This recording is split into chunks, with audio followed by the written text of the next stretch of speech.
Hey, remember this game? Remember how 50% of people thought his guns, flips, and dark paths were sick, and the other 50% pretended it was lame for a decade? Well, out of every game in the franchise, this is the one that got a direct sequel in the modern era. I've heard so many people ask why hasn't Shadow gotten another game, a surprising amount over the years. It seems he's the only character with a 3D spin-off for a reason, because something about these unique mechanics and setting just clicked with everyone. I've seen so many non-Sonic fans comment on how cool it was that Shadow used guns. The alien theme was also a big thing for the early 2000s, so it's bizarre seeing them as an enemy again, as opposed to just robots. For the past decade, the most we ever got was a verbal mention in Sonic Frontiers, which only came out like 2 years ago. But of course, keeping the tradition, Shadow has the most complex Hedgehog moveset. He's got playable Chaos Control for the first time since Heroes, and it actually interacts with the environment, and he has Chaos Spear for the first time since 06. Never mind the Forces animations, this is the OP Hedgehog you all know and love. We've been used to bright, colorful games with light-hearted and simple stories for over a decade now, but it's time to do a 180 and return to trauma and body horror. Welcome back, Shadow the Hedgehog. This game is short, but somehow it's got a lot of meat on its bones, from movement tech, to the open world experiments, to the lore. It's an interesting mix of what Sonic Team has learned in the past decade and a half, mixed with some old ideas they neglected for years. I never realized just how valued this character was until Sega did, and their dedication to this side story shows. He may not have his guns and all of his weapons from the original game, but he's got all kinds of Doom powers that make up for his vehicles. They didn't just slap a Shadow skin onto Sonic and called it a day. Even something as simple as his quick stepping is different, and you can hold it and slide around. It feels like the people that worked on this game genuinely love this guy and want the best for him. That being said, we've got a whole game ahead of us, so enjoy. Alright, I'm completely posted up, I got the boys here, and we are ready to finally preload the deluxe edition of this game. Tonight is going to be legendary. Welcome everybody to Sonic X Shadow Generations. We've all been waiting all year for this, and personally, this is my most looked forward to part of the Year of Shadow. Definitely more so than Sonic 3. I just love the game canon, I love the game characters, it's my favorite depiction of everything, dude. Look how sick the title screen is. We got the Chow back, we got the Doomai back, we got the original Generations on the bottom and the screwed up Westopolis on the top. And that remix of Shadow's music. It's really cute to see the stylization of the good Chow and the dark Chow in this style, but let's press a button. Now, this is something that we've been, like, very curious about for a long time. The music just seamlessly changes. How is the game gonna launch? How are we gonna switch between the two versions? And, you know, it's just like the demo at the end of the day here. What? I can already use the adventure skin? That's so cool. And I can already use Tyrios? Oh god, don't even tempt me at the moment, man. I gotta start with Shadow. Whoa! The little, like, logo insignia when you press X for the first time. Okay, that's radical. Highway. 50 years ago, aboard the space... I wonder who's narrating right now. Is this a character we know? Shadow was raised alongside Gerald's... Oh, they look so good! It's like got an outline style on the regular models. Wow, they do a really good job, like, recapping his story for people that, like, just get into the game from the movie or something, or just started the series in general. Ah, the new voice actor does such a good job! They're showing Shadow 05. Well, I guess technically maybe that was SA2, considering the timeline of events. This is like a whole anime recap episode. This is sick as hell. Oh, he looks raw there. That looks straight out of the Shadow 05 cutscene. That could also be Sonic 06 in Crisis City, though. Especially because they said that got past all that and he's like living his own life. Oh, that's interesting! So this is like an optional recap. I thought that was just the beginning cutscene to the game. Huh. And there's 3 slots as well. Thank the heavens. The original Sonic Generations only had 1 slot, and I absolutely refused to replay the game on PC because I did not want to sacrifice my main save. Is that like piano music? Good sound design. Oh, the little glimmer in her eyes. She's so genuinely excited about everything. Okay, Half-Life 1 sound effect on the computer. Can I meet him? I believe so. Aww. He looks so weird, but aww. Shadow. This song is so emotional and happy. Full of hope. Oh, he's already on the arcs. I guess this is post-Rocket in Dark Beginnings. Yo, it's the exact cuts. It's the exact area from the beginning of Sonic Gens. Well, you're missing the birthday party. I hope you're planning. Knuckles! Oh, Knuckles! I already told you. Gun detected an unusual biosignature. Oh, they're animated so well. They like jiggle and rubber band when they move. There's free food. There's free food. Dude, the music in the cutscenes is top-notch in this game. They've really outdone themselves from the storytelling perspective this time around.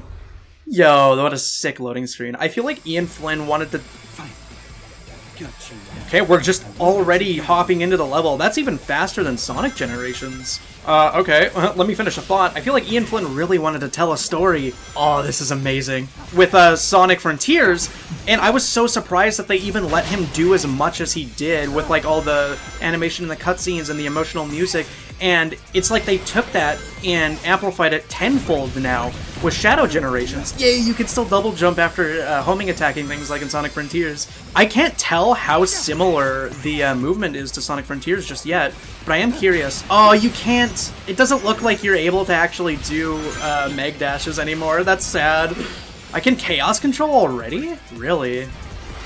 Now this is something I want to do. Yeah, just hold a right and you go through the pipe in a circular motion. I saw people going through that pipe in the demos and I was like, why are they doing this? That would be so fun. Wow, you could just, no explanation, use Chaos Control this early. That's pretty sick radical. Now I will say, if I don't play as good as I can or I don't hit the routes that I can, that's largely because I just started the game. Now, one thing that I really do appreciate about Shadow Generations boosting physics is that you can turn a lot easier compared to, like, Cyberspace and Frontiers. Like, you're actually just able to do that now. Like, look at this. They're even placing rings around to let you know that you're able to do that. Some of the... Yes, I got that just perfectly. I already got a collection key. Sick. Looks like that's 2 out of 3, though, so I've already missed one? There are a lot of pathways that I kind of, like, missed already. Also, this game is apparently running at 120 FPS, which they haven't officially done in a PC Sonic release before. Usually you'd have to get mods to do that. You know, obviously I've already seen this segment in the Shadow Generation demos. Look at the absolute quality of animation seamlessly integrated into the gameplay. Like, past Sonic games always had those little cinematic moments. Whoa, this is so much... Whoa, the skydiving is so much faster than Generations and Frontiers. Whoa, that feels awesome. Is there a secret in this room? No, okay. Defeat Artificial Chaos. Artificial Chaos is like the craziest enemy that I've seen in this game, I think. Yeah, like Chaos Zero was shown in Sonic Forces, but that's Artificial Chaos. That's specifically a Sonic Adventure 2 lore thing that loosely ties into Sonic Adventure 1, you know, with the whole idea of Gerald visiting Angel Island and seeing the secrets of the Echidna civilizations. But, like, it's just so wild to me that I'm, like, actually seeing... They just explain nothing and let you play all of this with all the mechanics intact already. Like, I guess there is, like, certain points later on where you have to, like, unlock more abilities, but that doesn't seem to be the case right now. But yeah, like, it's just cool that they're acknowledging such, like, a niche part of the franchise in a modern HD model and everything. His eyes look so cute when he's darting around there. And now for the seamless transition into the Radical Highway music. Dude, this remix goes so gnarly. Whoever did Black Doom's voice is nailing it. I know it's not the original voice actor, who I think is a voice actor in Dragon Ball, actually. Also, I gotta say, it's really weird to be natively boosting into enemies and killing them in the cyberspace kind of physics engine. Yo, they're just incentivizing you early jumping off of these highways. That's so cool. Primal Venom, Chaos Cola. I know that advertisement was in the original Sonic Gens, but it's so sick to see that again being acknowledged. This guy finds something real funny, and I need to figure out what exactly. Okay, sick, I nailed it. I saw lots of people screwing this up on the demos. Yo, I got all of them first try. I'm a gamer. I'm a real gamer. I'm a real Shadow the Hedgehog fan. That was not nearly as hard as people were making it look in the demo. Yep, I know this part well. I kind of wish that these enemies had a better chance of actually hitting you, but whatever. Like in Sonic Adventure 2, the enemies always had a really good chance of actually hitting you if you weren't quick enough to defeat them. What are we getting for our first rank? Yep, first try. Was just kind of blitzing through it. Now, I think it's so cool that you're getting these highly animated cutscenes in between each level. Because Sonic Generations cutscenes animations were kind of stiff. I thought he already... Several tales made to foil the Doctor's plans. I was about to say, I thought he already had the emerald! Time distinguishing between the two of them.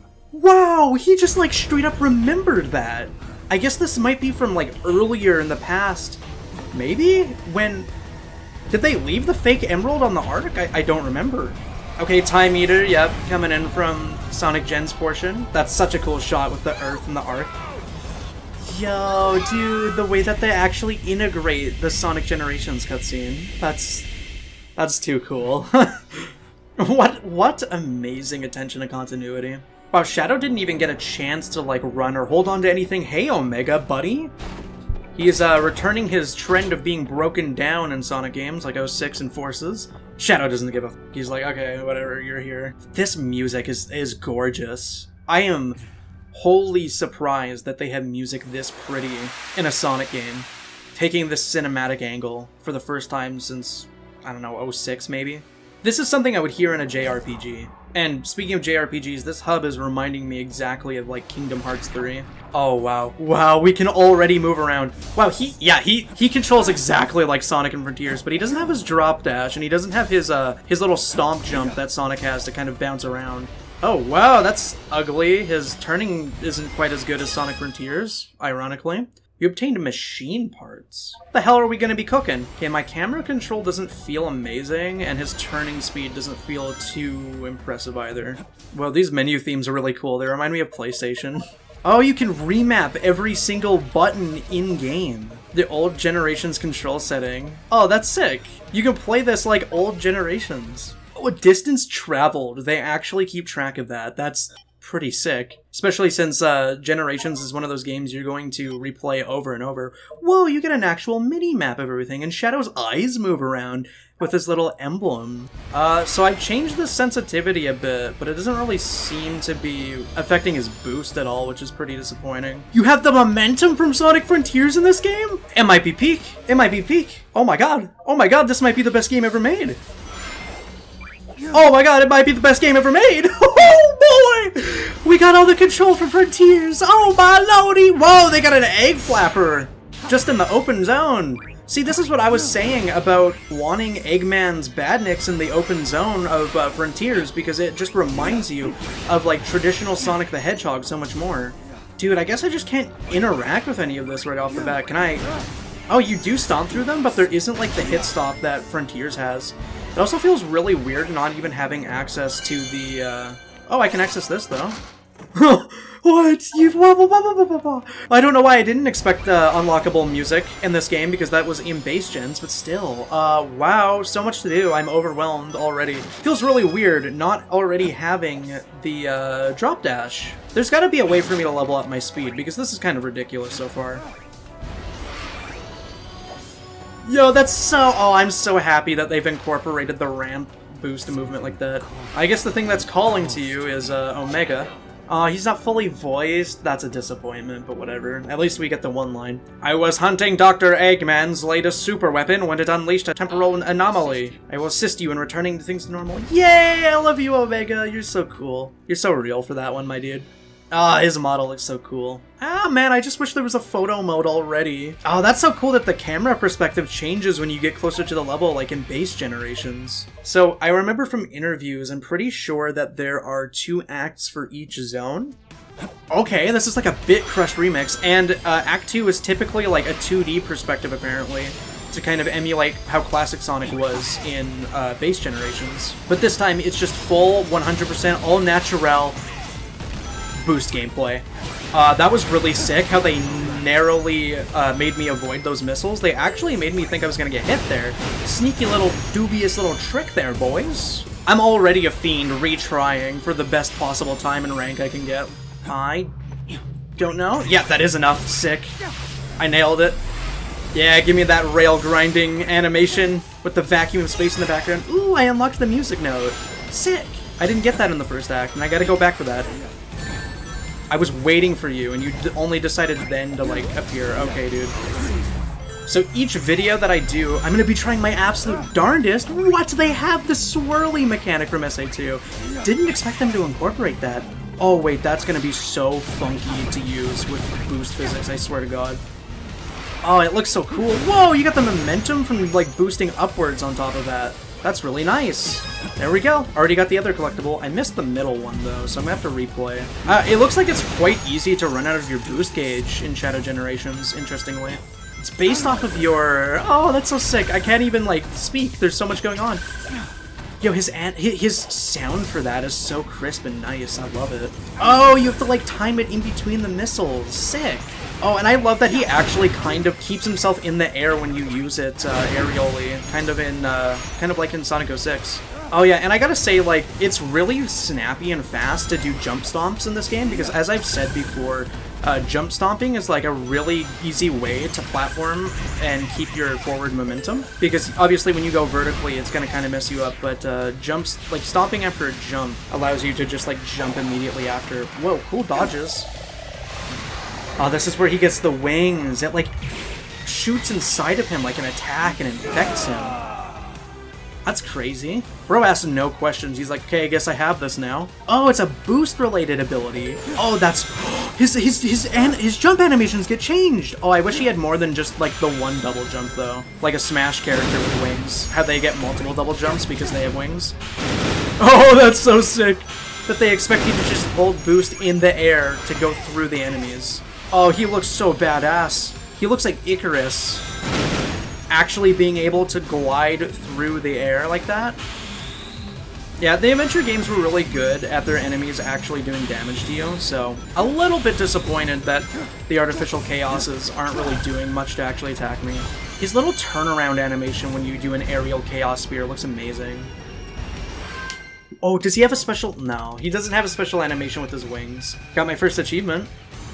Another S rank, baby. It's just too simple at the end of the day. Wow, there is so much depth in the gameplay compared to the past Boost games. Like, they are expanding the formula in a way that's going to make speedruns super fun. Yet it felt natural. Good delivery, wow. Causing these mutations. It's interesting, Shadow calls it a mutation, but I bet you Black Doom will call it an evolution like they do in the advertisement to kind of like show that Shadow's a little ashamed of his Black Arms lineage. Oh, we're showing Maria this early, huh? Oh, cut to the piano music, why don't you? Maria, wait. Maria, wait. He's so cautious. Why is he so cautious? They clearly see each other.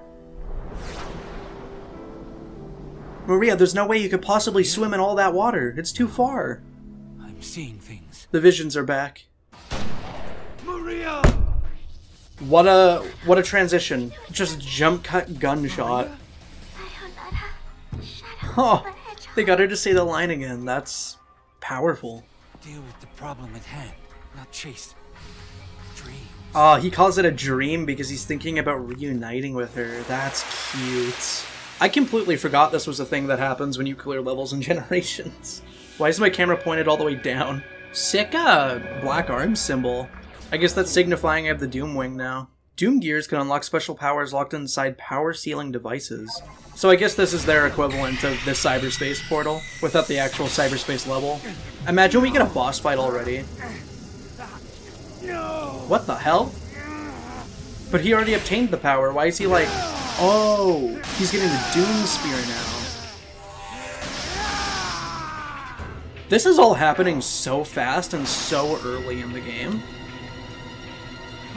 Oh, okay, yeah, you're cool. F whatever. I'm not even a Shadow fan like that, but you're cool. Whatever. I've only been playing for 30 minutes, and so I've unlocked like 5 different abilities and seen so many cutscenes. It is funny, like, people keep comparing the hub world in this game to Mario 3D World Bowser's Fury. Oh, that's why you unlock the keys in the levels, so you can unlock them in the open world. That makes sense. But like, yeah, they're like, oh, it's like this big open zone area That's interesting. So when you get unlockables in the levels, it incentivizes looking for the collectibles in the open zone as well.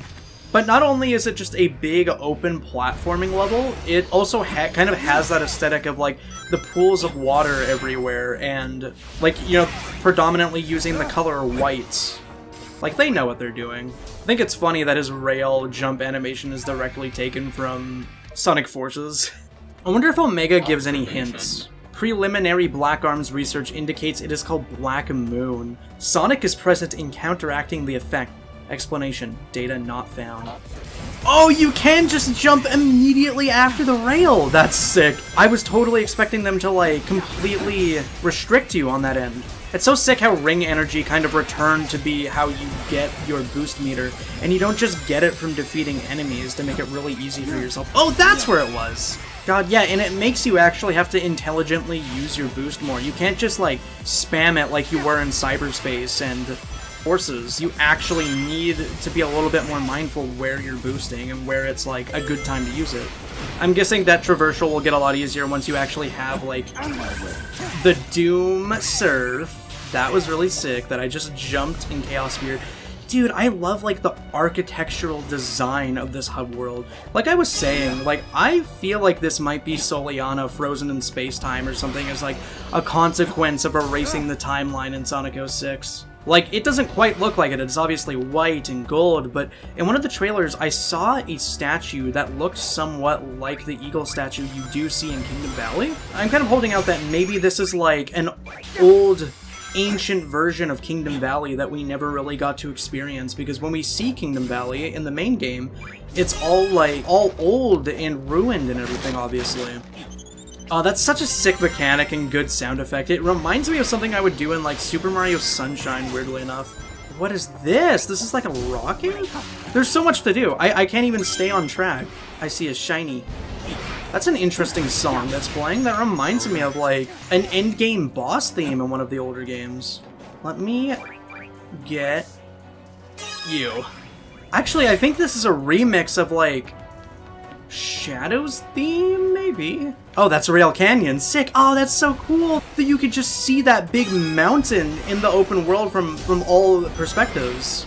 Oh, dude, and there's like that little chest hidden away down there and everything. Like, they're doing such an amazing job of concealing these as secrets. Can you jump on the top of that? Come on. Oh, I like that that's an actual Rail Canyon platform, but like fully developed. Like, look, this section looks exactly like something you would see in Kingdom Valley. Why can't I slide under here? You could literally do that in Soliana Castletown. That was one of the mechanics. Like, this looks like one of those burstable walls or something, where there would be, like, enemies hiding behind it. I've also said it, but this reminds me of Kingdom Hearts locations as well, a little bit. Like, it reminds me a little bit of Hollow Bastion, reminds me a little bit of the final area in Kingdom Hearts 3. That's so sick that they just let you go up here. I will say, I think the movement is a little better in Sonic Frontiers for open zone areas. I mean, this is still good. People are still gonna have a great time. I wonder if this mission is gonna feel a little bit more akin... What? This looks like Crazy Gadget a little bit, that opening. Yeah, I wonder if this level is gonna feel a little bit more akin to those battle segments in Sonic Heroes, where you have to fight, like, all of these enemies in a big room. Actually, I kind of love this combat mission, and I hope to play a lot more. I know these are, like, reused from the actual Arc level, but this feels like a distinctively new room, if I'm gonna be quite honest with you. Okay, unintentionally got the second one. Let's go. And I love that they got a variation of the artificial chaoses as well. They got, like, the big balloon form. They got the form that just stands. Like, they went hard with the effort that they put into this, because in original Sonic Generations, they'd probably only have, like, one variant per enemy? Oh, no. Still such a big fan of how they incorporated ramp gameplay into a boost game like this.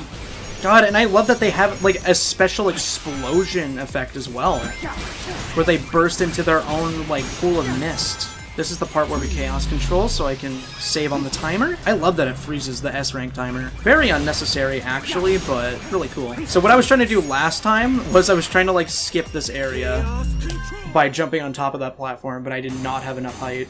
Wow, so I guess these parts are going to be a lot longer than I expected, because I am going to grind the hell out of these missions. No, I wanted to grab it with air boost. You tried juking me. Is that Arc concept art? I wonder from which game. Just one ring on the stage. Watch out for damage and reach the goal. Wait, that's kind of hardcore. I wonder if that's the Earth from Sonic Frontiers. That's okay, because we have chaos control, so we don't have to worry about like 80% of the obstacles once I have what I need. And thank you for stopping right there, because I needed that collectible. How kind. What am I doing? I'm gonna be a hero. Fuck. You know what? Why don't I just grab you real quick? Thank you. That's so slick that you're able to collect multiple collectibles. What are you doing? Oh, I just realized that that sound effect is from, like, maybe it's the number rings from Sonic Lost World. Dude, the egg carrier was so badass, especially in Sonic 06. So wow, yeah, I guess the base arc just had a lot more content than I was expecting. We are here in the Rail Canyon section in an area that I swear to God has to be Soliana to some degree. Wait, you can chaos control the hub world. That's actually sick. Alright, let's get into it, huh? Now, for the uninitiated, I don't talk about Heroes very often, but this is my absolute favorite level in all of Sonic Heroes. I think it has the best aesthetic. I think its gameplay is really fun because in Sonic Heroes you can do like the rail switching where you can like jump around and all of that. Already got a collectible, nice. But I love this area because it's like got this big industrial focus which really focuses on Eggman, and like the environmental design is so perfect in this game. Like you have the Eggman branded boxes, like this is his rail station. Oh, you can stun the enemies with Chaos Spear, just like Sonic 06. But I think the aesthetic is so cool. Like, you got these updated egg pawns! Look at that new attack that he has! He didn't have that in Sonic Generations, and they got their egg blasters and everything. But yeah, I just think this is like one of the best industrial aesthetics in the whole franchise, and it really does a great job of like showing you what Eggman is up to on like a mechanical side of things. And yes, it is an on-rails level, which would sound lame with the current boost gameplay, but it's not that bad considering you have these enemies here that want to take you down and like destroy the path ahead of you, and you have the... oh, the sunset looks amazing. And you have the different sections. Oh, I guess I'm supposed to chaos control there. You have these different... oh, they got bazookas. That's so amazing. See, I want another open zone Sonic game that has this level of detail in the environment that works with the canon. Like, having something as gorgeous as this, that's like an Eggman base, with like all these different types of badniks and everything. Like, you got all these different variants of egg flappers here, protecting the base. We're all this way up. It's extremely dangerous. If you fall, you're instantly dead. Like, you can see the giant industrial tubes in the back there coming out of the side of the mountain. Oh, dude, and the way that I can just like boost through the egg pawns. Yes, and I love how the trains look as well. They look like bulls, which makes a lot of sense because, you know, a train isn't going to stop for you. It's going to go right through you, tear you apart. Yes, this section is back. But I don't know, I always really adored, like, the little combat sections in Sonic Heroes where you would take a moment and a breather to, like, have a relatively open area where you'd be fighting hordes of enemies and stuff. I thought it was a nice aspect of the gameplay. Okay, we're getting sent right back here to Westopolis because Black Doom just cannot let go of the past. He's a toxic Sonic Adventure 2 fan that thinks that it was just so peak and everything else was trash, so he's gotta, like, keep changing things up all the time against my will. Oh, this is kind of sick, actually. You have the bridge from SA2 on Radical Highway. But I think this is interesting because not a lot of people seem to remember that Radical Highway and Westopolis are the same location. At night, you see that Radical Highway takes more of a like red and black tone, and then at day it's more like grayish like this, which is kind of more in line with how it looked in Shadow the Hedgehog. What the hell? That looks disgusting! Oh my god, it's also reminding me of things Infinite would do with his, like, worm forms. Yes, you can hit him while free-falling, that's awesome. These are absolutely disgusting, though. I fucking hate them. Horrid, horrid little things. Very in tune with, alien life forms, I guess. Yeah, get f***ed, idiot. Get out of here, Dad! I'm actually surprised with how clever the level design is. Like, it really doesn't hold your hand. I've already seen many segments so far where they kind of require you to be on the ball and use chaos control before, like, certain segments are taken away from you. I just wanted that little box, man. Oh, yay! They even got their, like, little rhino design. That's so sick. Ha! I'm so glad that I stayed on the upper path. Rail Canyon is so cool because it makes you think. It challenges you with every decision you're making. And it's got so many different types of enemies that want to screw you around. ultimate power. Yeah, like we chaos control before they destroy the pathway in front of me, and now I can totally take the top route, uninhibited. Oh, that pose was so sick. And I think this is the area from the trailer, right, where we're running from these bull trains? The bullet trains, if you will. But yeah, this is such a reactionary level, which is the exact type of gameplay that I f with in every kind of action game I play.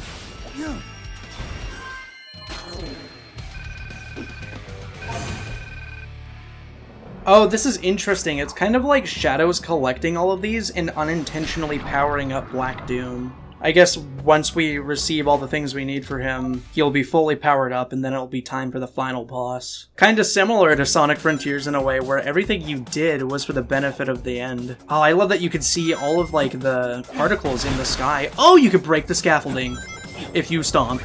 That's really clever. God, I love the new egg pawn models. They're so beautiful. Oh, it's telling me that I can break the scaffolding by doing that. I got confused by the button wrong. Huh, that's so cool.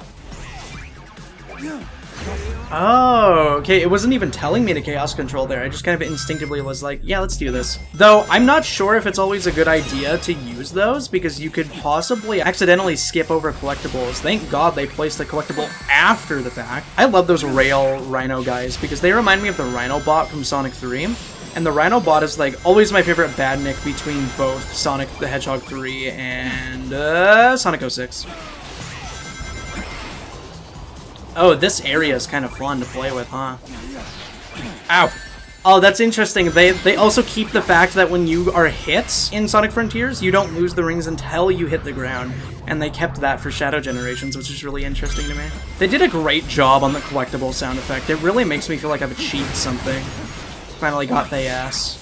Yo, they got like the regular yellow egg pawns, question mark? I always adore that they like used such a variety of badniks in the IDW comics, so it's really nice to just see them here again. What was that bomb that I just like chaos speared? What does that do? Oh, I guess it just gives me more chaos control. Ow. They just love screwing with you if you don't use chaos control fast enough, huh?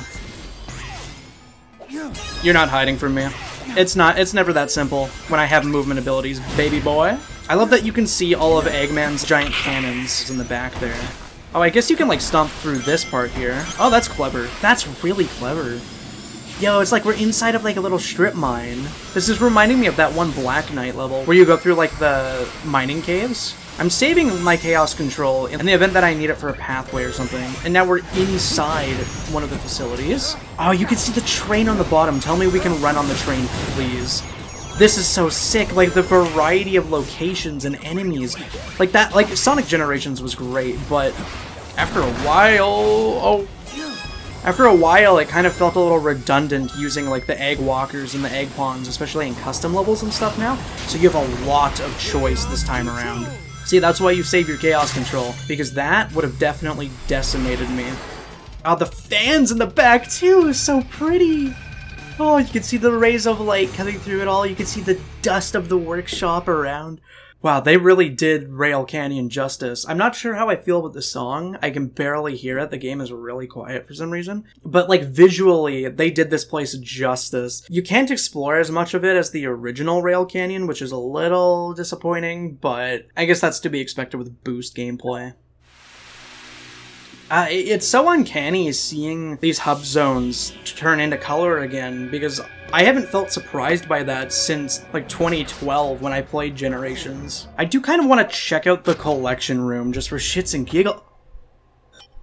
Whoa, okay, so yeah, Sonic Generations had its own, like, royal, fancy, expensive bedroom for Sonic, so that he could look at all the collectibles, but I never realized that it was supposed to be, like, his personalized room. You get a digital version of Gerald's journal? Oh, that's interesting. So the journal is in the game, but you can get it physically in real life as the pre-order bonus, which I do have. I ordered the Japanese special edition, so I hope it comes with that. Oh, that's really cute! You got Sonic 06 art, Sonic Heroes. These are all from games Shadow appears in, too. Sonic Forces, like, wow. Weird to think of this in a retrospective sense, like, that's a past game. Sonic Forces officially appearing in Generations, that's just cute. Oh my god, and those are just collectibles you get from exploring the levels. Oh, hey, Omega. Omega is the last and strongest of Eggman's E100 series robots. He seeks revenge for being sealed away and unused. His rampage is meant to prove he is the strongest of all. He is heavily armored, and his massive arms contain a wide variety of weapons that can cycle to replace his hands. So sad that his model is going to be underused because he isn't playable. That's beautiful that they each have animations when you see them now. Oh, that's actually really cute. He's got a little PC set up in this really cool monitor that looks like a Renaissance painting. Look at the way he sits! So people are gonna go fucking insane for that. I am really hoping that you can get Dark Beginnings as a collectible. Why he's sitting like that, though? Why is that his natural state of being? What a man. But of course, the centerpiece resistance. You have the Dark Rider sitting here in the shop. Does he like sit on it? It might be peak. And he gets so carefully on the motorcycle because, to quote Archie, he really likes that bike. It's just sitting here in the shop in his little bedroom, so to speak. Wow. I'm genuinely stunned. I am so impressed that they put that little bit of characterization into him carefully getting on and off. Why would they do that? That's so cool. That's just so intelligent of them to put in. I'm so used to, like, the Sonic franchise being for, like, babies. Like, I've said it before, there was an era where the coolest thing you could find for Sonic merch in a store was, like, a toothbrush with, like, the 2010 smiling render on it. But now you just go hard as hell with all these, like, animations that give a shit about who these people are. Yeah, the Yukawa Silver. Oh, you know what's actually funny about that art piece on the right there that has like all the Yukawa characters drawn at once? I actually have a notebook that has that exact piece of artwork. Oh, dude, this game loves its fans so much. I guess my man is just sitting here. Oh, that's interesting. I think he's gonna counterattack me because I don't yet have the ability. That's interesting. It'd be kind of funny if you could kill him just by jumping on him or something, like a classic Badnik. Like if you do it enough times.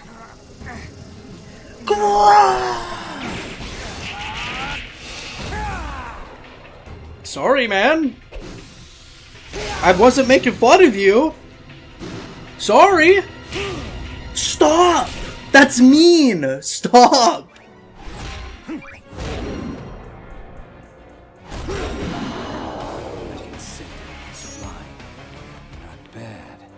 Not bad. I could hear the smirk in his line delivery with that. Yeah, that's gonna take some getting used to. That's like a fighting game input. And I can choose whatever direction I want, and I can choose how long I wait to stomp on him after. Okay, that input isn't too hard, per se, but it's weird to get used to, for sure. I hope that there's side missions where you have to use the help of some NPCs in the white space. Like, I really hope that somehow Commander Tower is a NPC that you have to interact with. Oh, wait, the level design is really clever! Wait, you could get collection keys from the challenge missions. Okay, that just opened a brand new realization to me of how beefy 100% completion of this game is going to be. And to top of this all off, you have like all of the available movement with your chaos powers in these special levels. Those button combination prompts confuse me more than they help me, I'm not gonna lie. No, the polish is, got me feeling a little overwhelmed here. I'm just not used to Sega loving the franchise this hard.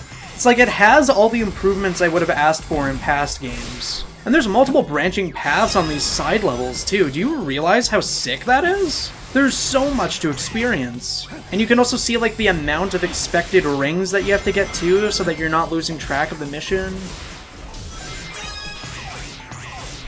Oh, dude, and everything flows so well together. Like, usually you would expect, like, a side mission in a Sonic game to not be nearly as fun as a main level, where it's just high octane, you're running as fast as you can constantly. But no, like, this is, honestly just as exhilarating with all, like, the shortcuts you can take that, like, give you bursts of momentum and everything. Oh, they give you so much more time than, like, Unleashed.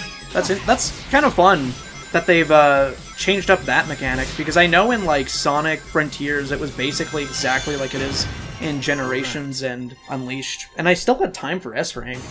This game is so kind to its customers in like every way possible. It's not even a full price game. It's like $50. Unless, I guess, you get the... You can ring the bell! You can ring the bell just like original gens! Get over here. Oh, this is going to make some people freak out. Wait, I wish I had chaos control. I hate you.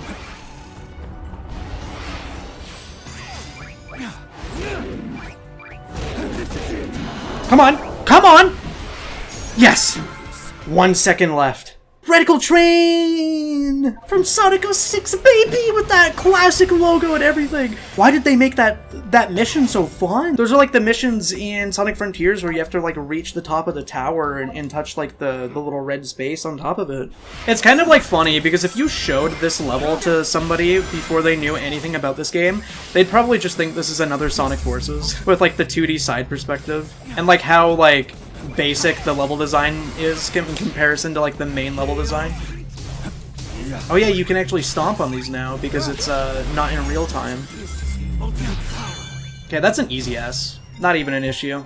I like that it freezes the in-game timer too, so you can feel faster than you really were. Like, oh, I beat the level in 24 seconds. Now I feel like a cheater in every PC release with a leaderboard. Not as difficult this time, huh? Yo! Oh, I completely forgot about the chance of them having modern art in the game, because I'm just so used to like all the old stock images and promotional artwork that people use for like tweets and stuff. I'm just so used to seeing that kind of thing that I didn't even register the fact that like Yui Karasuno and like maybe even Evan Stanley and some of the more modern artists like Tyson Hess will have their works built into the game as a collectible. Literally never even registered to me.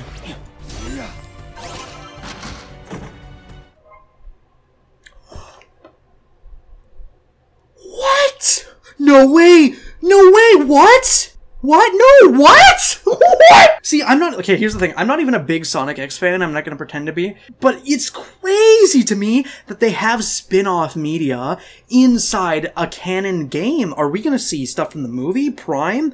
IDW? Archie?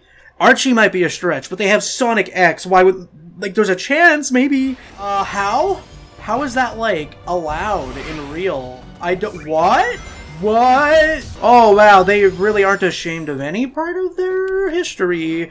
And as I say that, I run into Orbot and Cubot from Sonic Colors. They weren't in Gens. Oh, okay.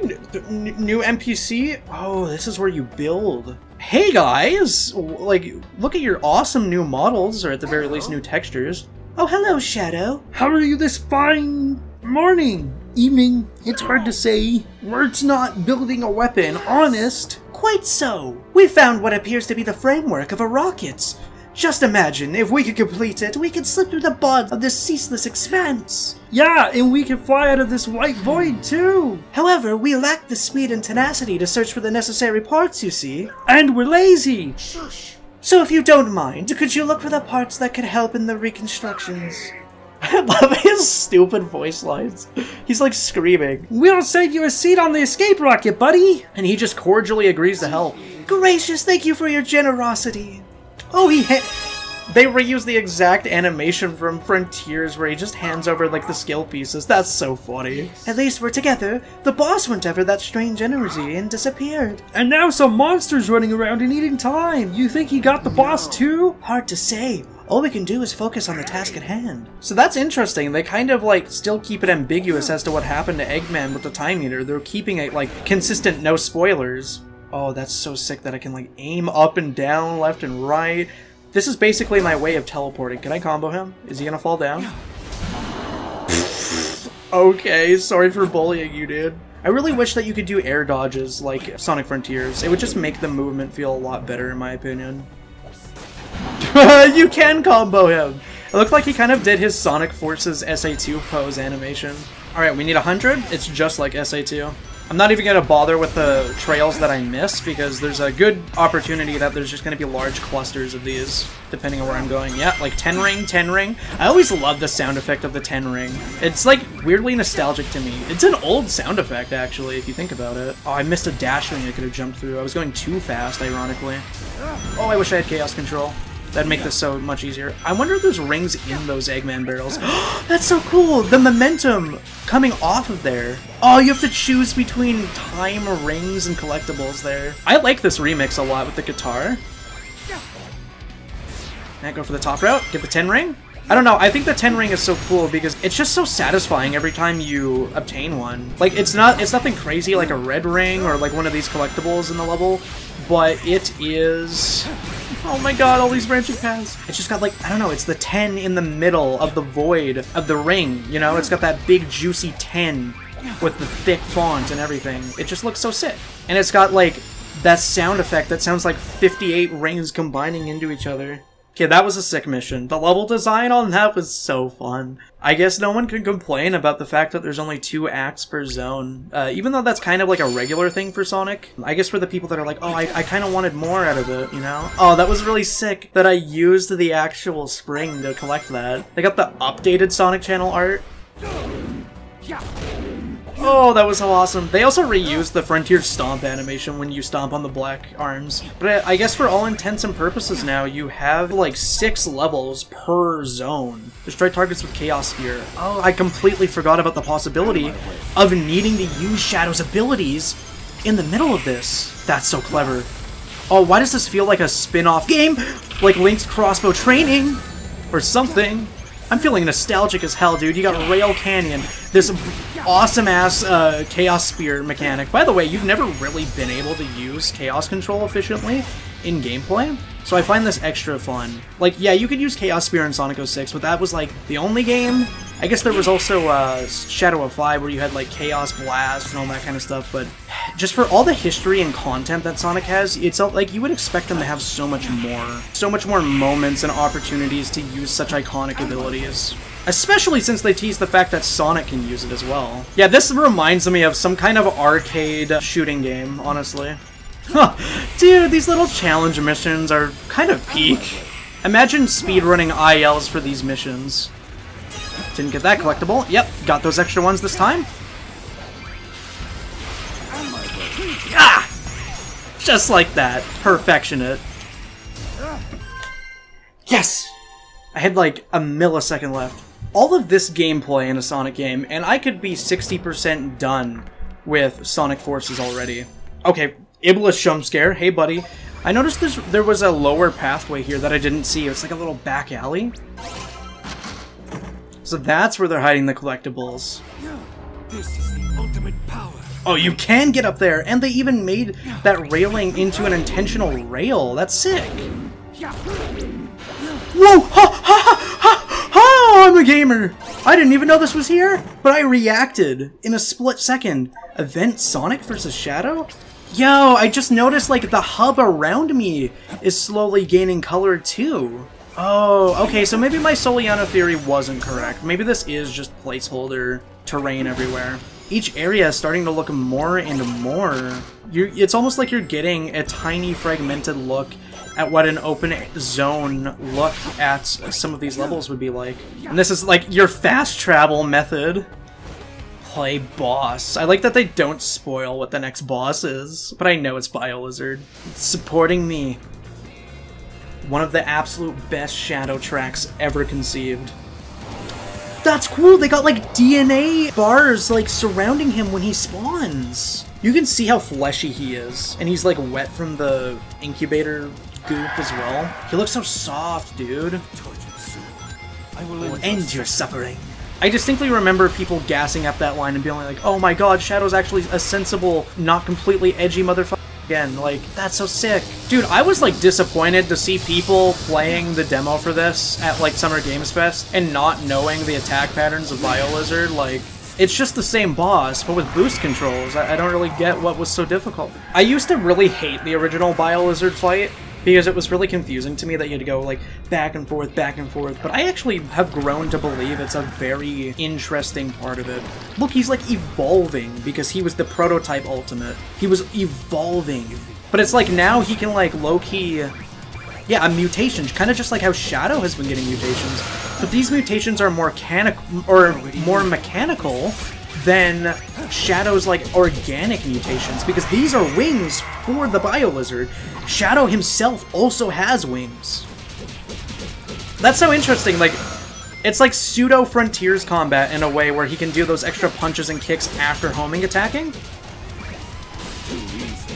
Too easy, I agree, Shadow. It'd be cool if there was like hard mode for bosses like there was in original Sonic Generations, but this time actually hard. I feel like they'd do a good job of difficultly designing boost stuff, because it seems like they got the good level designers back. The extra content in this game doesn't feel like extra content. It's like on par with the Unleashed DLC. And now this is the fabled part. You cling to a crueler fate than anything I could ever do to you. You stave off his attacks with the Chaos Control, and then boop! You send his Spirit Bomb right back at him. They knew they were cooking when they put this in the trailer. They knew that was too good, and would also sell 1 million people in the game right off the bat.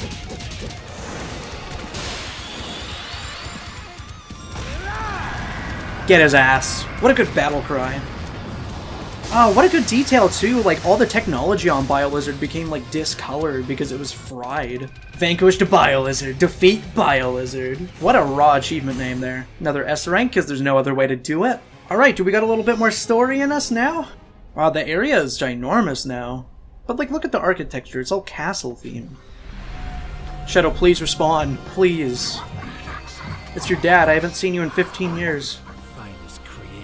You just see me as a creation, you deadbeat? So much micro-expressions in his saggy old alien face. I wonder if that actually hurts him, getting a chaos spear to the eye. That always made me cringe. And I'm back. Hey, what's up, Mad? Show yourself. We'll finish this here and now. And after I win, you'll take me back to my island. Yeah, that's the whole thing about Black Doom, is that he manipulates Shadow and gaslights him into doing his bidding, and that's what's happening here again. But it's like Shadow's only option in the white space. Information's being withheld. This is straight out of Sonic Frontiers world design. Calls to me. It's like he has the hive mind talking to him, leading him to these pedestals. I have an urge to shred some waves. How cozy. Man, this really is just a Bowser's Fury. This is Plessy. Gonna wait till the end of the ramp there. And then he just seamlessly transitions back into his skating. You got like this cobblestone pathway. And then, yes, you got the eagle statue. I swear to God this is Soliana. There's no way this isn't Soliana, dude. You got the bridges, you got the water everywhere, just like Italy. You got this like circular centerpiece. And this is like a tower, usually. This is Kingdom Valley. It makes too much sense. Welcome back, everybody, to another episode of Shadow Generations. It feels like a lifetime has passed since I last played this game, but in reality it's been like an hour or two. I am just still in awe that this is a real thing that I am playing, that I'm actually getting to experience after so much teasing for like several years. By the way, I love it. I love pointing out the fact that so many of these animations are just directly reused from Sonic Frontiers and Sonic Lost World. I just think it's like conceptually really interesting that they'd be willing to reuse so much. Like that rail animation directly from Sonic Frontiers. Sonic Lost World. Maybe even a little bit of Generations? I'm not too sure. I have no problem with it whatsoever. I'm just making a simple observation. It's interesting because they've definitely like fine-tuned the general movement that Shadow has, especially when like boost jumping. Oh, you can get up here on like the little castle wall. That's sick. And they've even got 10 rings up here. Whoa, what? They got the different angles of him too and how he scales to Sonic? Oh my god, you can kind of see that his ears are actually a little bit shorter than Sonic, confirming the theory that he's actually shorter than Sonic. Wow, people are gonna have a field day with that. They definitely fine-tuned his basic boost jump movement. Because like in Frontiers, when you're using max momentum with max speed, settings, it was kind of hard to like control exactly where you were jumping, so they've definitely like nerfed exactly how far he can go, which I'm totally fine with. I missed that entire row. It didn't matter though, I cleared it in 8 seconds. Whoa, what's that from? What's this design document from? Why does he look like that? He looks like a blob. He's got fat face, I love it. Okay, this is the time limit one that I desperately need to destroy for the sake of my ego. Now, I have noticed that you are, like, slightly slower when you're surfing, which I'm not, like, too fond of, but I guess that's part of the challenge here. I noticed there was a staircase there. I kind of wonder, like, how much slower you might be trying to boost up a staircase. Okay, I think I got this in the bag. I find it very interesting how Shadow, his boost sound effect sounds exactly like it does in base generations, as opposed to Sonic Forces, where his boost sound effect was completely original and almost sounded like a scream. Oh, that was like perfect. Okay, where's the other one going?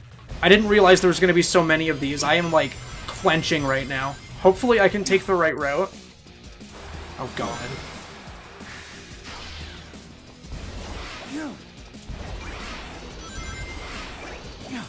Huh, oh my god, 53 milliseconds left.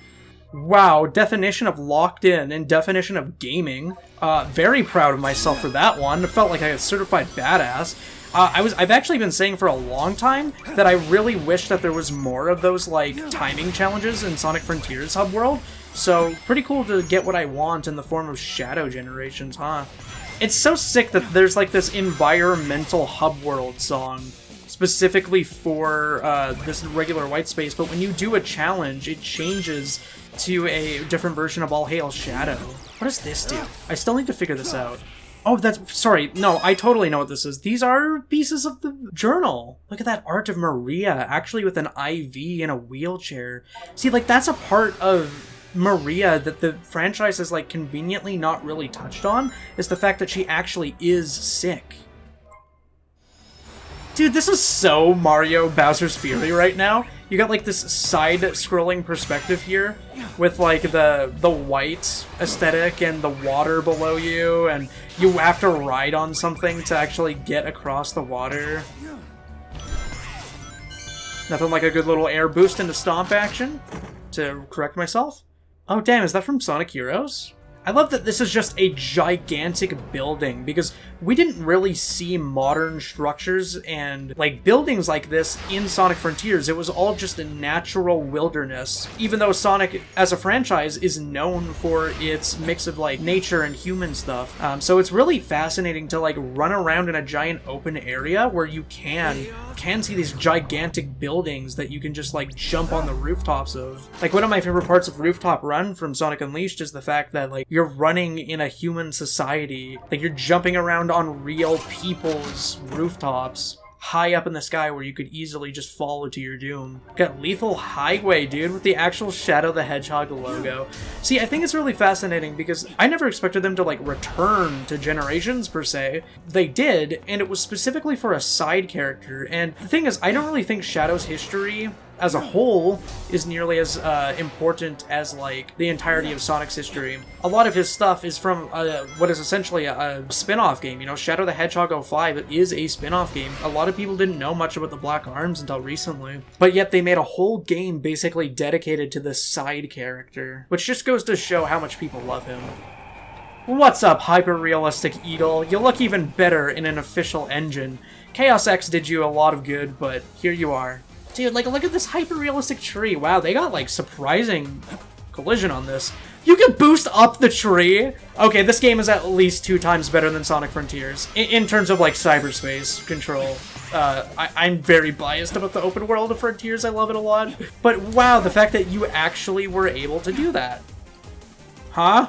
See, I was trying to, like, test around how easily I could, like, turn around while boosting, and I just, like, kind of jumped off the side of the cliff and landed on a little ledge that you're probably not supposed to access at all. It's weird because, like, when you're boosting, you do have some control, but, like, still not as much as I want. Like, you can strafe left and right, but you can't like move in a perfect circle like you can in Frontier's open zone, or even in Shadow Generations open zone.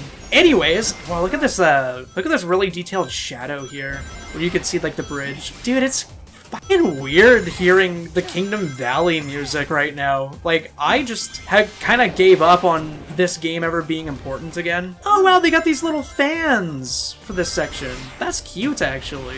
And like, I never thought they were ever gonna care about this, but like, here we are. And the cool thing is, they don't want to forget about Eggman's hyper-realistic mechs. Like, they are fully acknowledging them, being like, yeah, that happened. That's canon.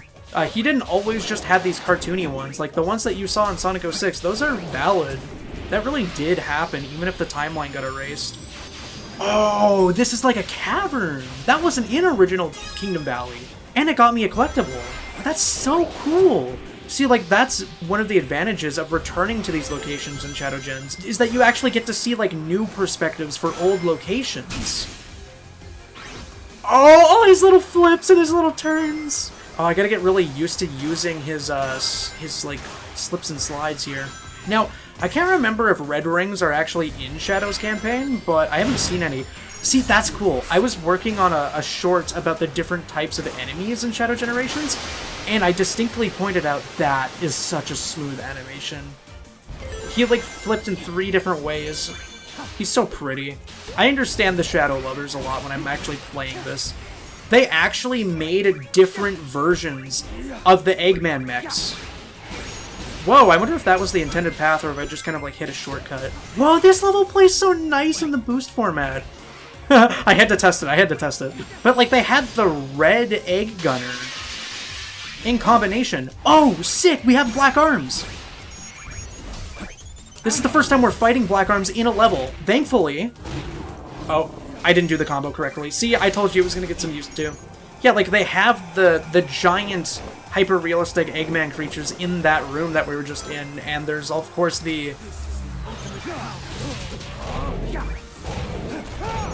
I knew that was going to happen! I think that's a black eagle, I think it's called, from... or a black hawk from Shadow the Hedgehog. It's the only flying enemy I can think of.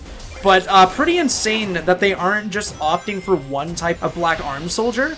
They're using multiple, which is exactly what I was just complimenting about Rail Canyon and Kingdom Valley, is that they use multiple different types of enemies from the older games. Like, you got these egg flyers, and you got the egg gunner there, and you got their heavy duty versions where they're like blue and yellow and green as well. Same with the egg pawns and the egg flappers in Rail Canyon. And it's just fascinating to me that there's so many different types of, like, Eggman enemies, and the black arms, and who knows what else. But, like, you get all those different types of models and, like, enemies to fight and go up against. I think it just makes Shadow as a character all the more badass when he can go up against all these different kinds of adversaries. Unfortunate. We'll get it next time, though. Oh, but I can still access the top route just by hitting the upper half of that ramp. This part looks really sick. This is like a proper old Kingdom tunnel, and it's leading into the waterfall segment, dude! So I've definitely seen a little bit of the waterfall segment from like Sega's official promotional stuff, but I was largely not trying to look at this. Oh, dude, they even got the water effect on the screen, like OG06. And they're like mimicking the Mach Speed section with just boosting forward, like they did in all the Sonic Generations mods. Nice ending, jingle. But yeah, the gameplay in that was translated beautifully, and it actually isn't as tedious as the original Kingdom Valley was, especially for like Silver. Kingdom Valley is often said to be like one of the best levels in 06 because it's like the most put together and the most polished. Because, you know, it's literally on the cover of the box. It's supposed to be like one of the better levels. Ooh, the remix. I totally forgot there's going to be another remix. Yo, traditional platforming in Kingdom Valley. Oh, dude, you even got all these, like, twists and turns with, like, the loop-de-loops and the ramps everywhere? Wow, I really would never expect this to happen in Kingdom Valley. Oh, it looks so cool! Shapes. Oh, they finally used, wall jumps in this game. That's cool. But you're combining traditional video game geometrical shapes with, you know, hyper-realism with Kingdom Valley. That's so raw. Oh, this is, like, a more, like, moody orchestral version of the song, even more than the original. Dude, there's like so much volume in the background. It almost looks like this big 3D space that I can actually visit and break the 2D perspective. Oh, it's so sick that I can actually aim this, dude. Wow, I hit him into the lever to activate the wind trail. They knew what they were doing with that. And that's only a reward if you know to hold your homing attack button to actually hit the soldier there. Oh, whoa, that's so pretty! We're inside the castle! This is like a hallway passage to a dungeon or something, dude. There's scaffolding everywhere. We are inside, like a bigger, better part of the castle. You never really got to see that kind of perspective in OG06. You got the mist in here. This looks like the E3 location from one of the E3 trailers. What the hell? You never even got to see this perspective of the place in... Whoa, this is where you chaos control. You never got to see this kind of perspective in regular 06. How raw. Dude, like, there's so many different windows and the lighting from, like, the natural light coming through the windows here and the torchlit flame that's all orange. Ha! This chaos control is so sick for moments like that. And it really rewards, like, reacting to your environment and knowing what's going on around you, because if you're not paying enough attention, most people would get crushed by that. Dude, but there's, like, so much volume in the background here. Like, you can see all the different columns and, like, that separate building. You could really tell that there was, like, a civilized group of people living here all that time ago, before Soliana Castletown became what it was. Oh man, that scripted segment didn't even take me out of the moment. I was just in awe of, like, the sheer height of the area I'm in, combined with that funny-ass, hyper-realistic eagle helping me out. Like, you know that guy is not in the slightest bit related to the Babylon Rogues, and yet he exists in the same world. I love that, like, it seems like each area has basic platforms that you can jump around on, but they're all themed to fit the area that you're in.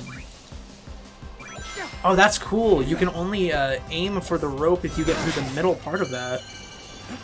Dare I say, that entirely 2D level was actually better than the fully 3D one. I'm gonna get a little controversial, I'm gonna say it, and I'm gonna stand on business. The music was better, the level design was great, the environments were pure eye candy. Like, actually seeing an intact castle in the back.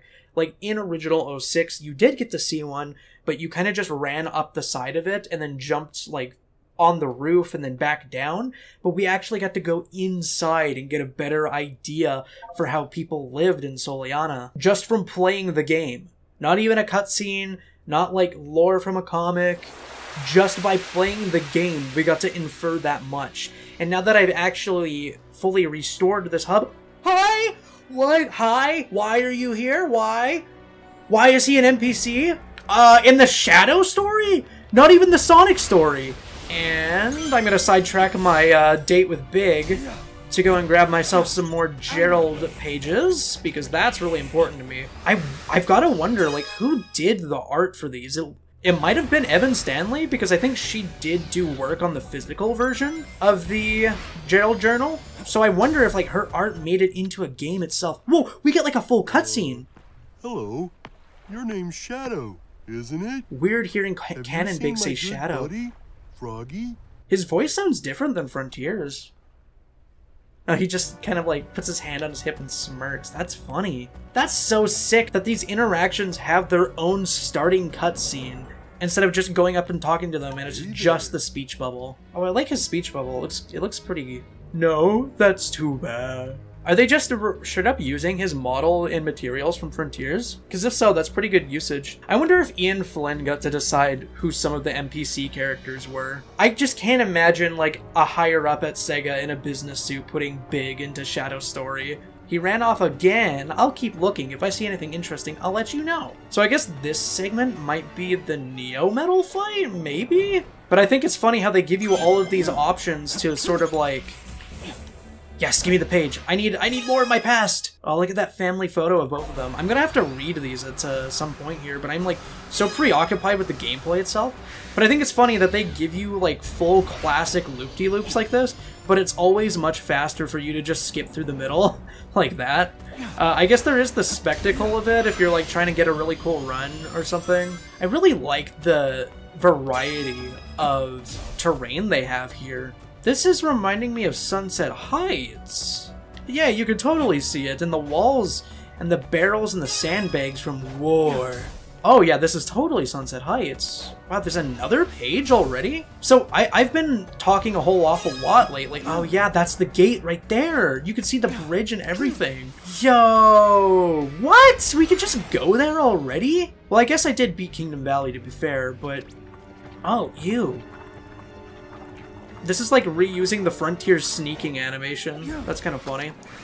But it seems like they're actually doing that for Gerald's Journal, which I expected to only be like a product for a pre-order bonus, because Sega hasn't really been known to care that much about the lore, but apparently they thought that the work that went into that was so good that they had to actually give us the opportunity to see it in the game itself. And I still think Dark Beginnings should be unlockable as well. Maybe it is in like a later point of the game. Oh, this is interesting. This is like a well?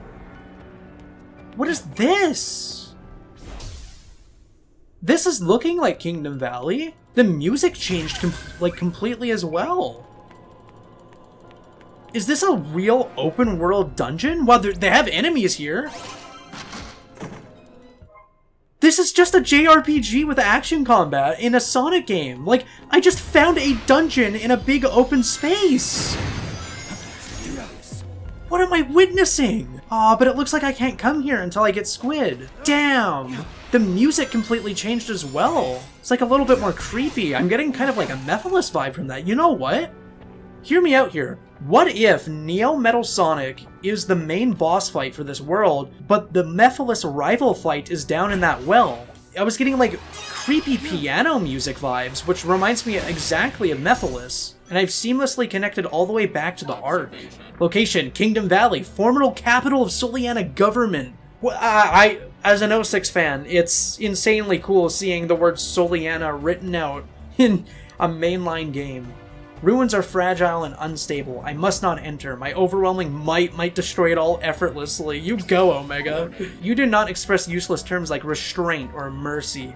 I will likewise support your goals without question. Let's resume the mission. Weapons and egg tech not compatible with current data. I conclude this region is from the future relative to us.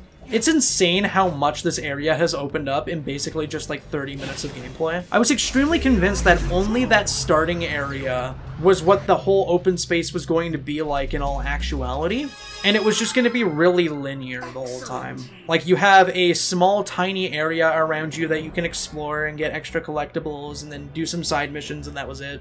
But no, this has opened up so big that I'm extremely overwhelmed and I don't even know like which mission to tackle first. You actually got concept artwork for helping Orbot and Cubot. Wow, so I guess our next stop is Sunset Height? Never mind. What is this? You got a real drawbridge. Like, this is the... I am like getting emotional at how cool this is, because I love Frontiers and I think it's the coolest advancement to the Sonic franchise. But Frontiers, at the end of the day, is just a bunch of grassy fields and trees. But this actually has, like, human architecture and giant, important-looking buildings that you can explore like a cityscape with the open-world style. Oh my god, he's hitting a Kamehameha out of his eyeball. Like, seeing a giant, hulking building with this ominous drawbridge where I can just freely explore where I want, when I want. That was the dream the whole time. Dude, this music combined with this art direction in this environment is just making me feel like I'm playing an RPG. This is Sonic Generations in 2024. Just an actual RPG, man. A JRPG. What? There we go. That did it. Oh man, it just makes me wonder like what a fully revised version of Sonic Generations could be like with a fully open, explorable hub like this as well. I've got to see where they let you use the music, because if you can use it in the levels, just like Sonic Generations, then it's peak. Having such a wide selection of music with this wide selection of levels is just amazing. I guess that's where we're going. Oh, dude, it's a straight up dungeon. You can run up the walls for like an alternate pathway. Oh, and you have to jump to avoid those springs to get this extra chest. Yo! I'm tripping over all my words in this series. Rider's Shadow SA2 2-player Shadow, and Lancelot. I didn't expect to visually see Lancelot in this game. What's your attack? Oh, that's interesting. He shoots like a shockwave shield at you. I wonder how many people are going to completely miss the fact that the Black Arms have their own attacks because they just immediately hit them with the homing attack. That feels amazing every single time. Oh, how fitting is it that they locked away the boss gate behind this imposing drawbridge castle. Like, look at this funky geometry that you can jump around on. Like, you would never see something like this in Frontiers. And then all the while, you see the imposing doom upon the world. It almost looks like the sky is, like, shattering in on itself. The stakes feel so high in this game. This is just Kingdom Hearts scenery. Oh, I love that they're actually called egg gunners in the game itself. I was just calling it that because I, you know, have obviously done research because I'm fascinated by all the different enemy types, and I, like, went on a Sonic retro crawl, just looking at all the possible, like, differences in all the different kinds of enemies and all their names and stuff. But, wow, yeah, it looks like the people that actually made this game were like, you know what, let's do some research on our end, too. Let's make this as accurate as we can. It's fascinating to me that they don't just have the Black Arms in these levels as like a narrative thing, like, oh, Black Doom is infiltrating different parts of time, but they're actually used as this gameplay mechanic. Like, when you see a Black Arms alien, it isn't just, oh, I gotta kick his ass because it's fun, it's also... Should have chaos controlled, what's wrong with me? But when you see one of the Black Arms aliens, you're also like, yes, an opportunity! That's so cool that you still go through them and it makes all the sounds of you hitting them like bowling pins, but it doesn't actually make an effect on them. I definitely think these action segments are my favorite side missions in the whole game. It really rewards bursts of speed in your execution. Oh, I just realized that catching these might get a lot harder now that we have water and slopes and towers to deal with. I low-key don't want to be in the water. I would much prefer actually boosting on the ground. Oh! There we go. Right in front of Big. Yo, Sonic Battle actually acknowledged! I don't remember the degree to which the handheld games were acknowledged in original Sonic generations, so that's really fascinating to me. It's kind of funny that these side missions are completely mandatory for getting to the bosses, because historically Sonic games have always kind of done stuff like this, between Sonic Colors requiring the extra acts as mandatory story progress, and even like Sonic and the Secret Rings having a bunch of these side missions that you needed to play. Yep, there we go. I knew that if I was a little bit more patient and didn't freak out, I would have been able to make that segment work. This is just another extended look at the... Oof, that's rough. This is just another extended look at the inside of the Soliana Castle. The assets they're using and the rooms they've designed make this still feel like a new segment that wasn't available to me in Act 2 of the level. Yeah. Oh, this is where stomp jumping is gonna pay your taxes. I'm glad that they buffed stomp jumping a lot in this game compared to Frontiers. Damn, I missed a secret! I will say the 2D platforming in this game is really rewarding, actually. Now look at him twirl around, he's so pretty. There we go, got it. And with a sliver of an S rank left. This one's probably going to be a pain in the ass to catch up to. What? It's almost like I'm fighting like a dev ghost right now, trying to get somewhere before they do.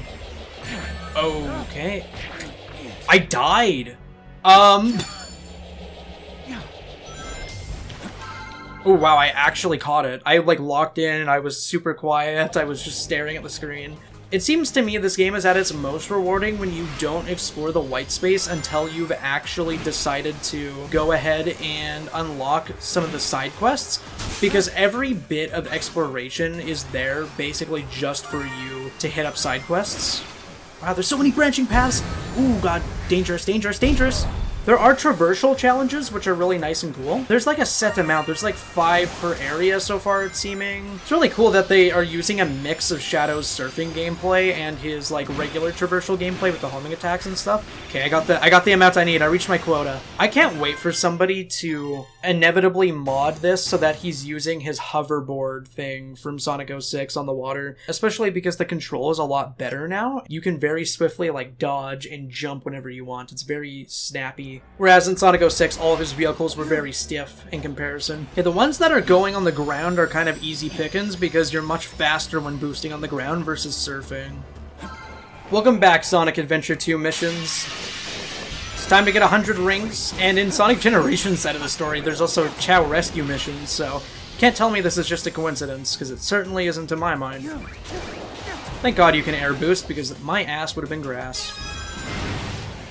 It still feels so good to have the control setup of Sonic Frontiers, where you have to use the square button and right trigger to boost around and homing attack and stuff. Combined with Frontiers physics, combined with the boosting physics of forces, there's multiple eagles flying around in this path, and you have to catch one of them so you don't fall to your doom. Clever. But all of that combined with, like, you know, the Sonic Adventure 2 mission structure and being able to boost into enemies to kill them, like in Sonic Unleashed and Sonic Generations. Like, it's not just level design that's taking all the best bits from the different boosts in 3D sections of this game. Yes, I knew you could switch birds. Yo, you mind if I switch birds real quick? Huh. Dude, I've been waiting for this. I've been waiting for this for like a real-life hour. I am so validated right now. Seeing open world official Soliana engulf me. Look at this, dude. You even get like the grassy, rocky mountains that you would see in that big open hub space in Sonic 06. Even that is incorporated into this hub world design. Now, I don't know if the white space hub as a whole is Soliana at the end of the day, but even just seeing this glimpse of it here with the castle tops and everything, the towers, the eagle statue, which I accurately depicted in one of my reactions for this game. And as if open world Kingdom Valley wasn't crazy enough, I now get the privilege of uncovering open world Sunset Heights. I'm so glad that I have my webcam for this because I'm being spoiled. In a good way this time, not the way Twitter does it. There's so many towers that I can climb in. I haven't even played Sunset Heights yet. Like, I just love how prettily all of the windows are decorated and everything. I guess that being said, I should probably play the level. Oh, there's two of them. Yes! Oh, I'm a sharpshooter. I'm actually so raw for getting that page. Oh, I see. So that other one is kind of like in this big platforming area. Oh, whoa, interesting. They want you to collect rings, but they also want you to destroy these bombs with your Chaos Spears in the meanwhile, because I guess it gives you more rings? Oh, so it rewards you for basically having good execution in your inputs. That's the jackpot right there, baby! Sick! I also just realized, if I use Chaos Control, I can freeze this balloon where it is to make it easier to collect it. Yes!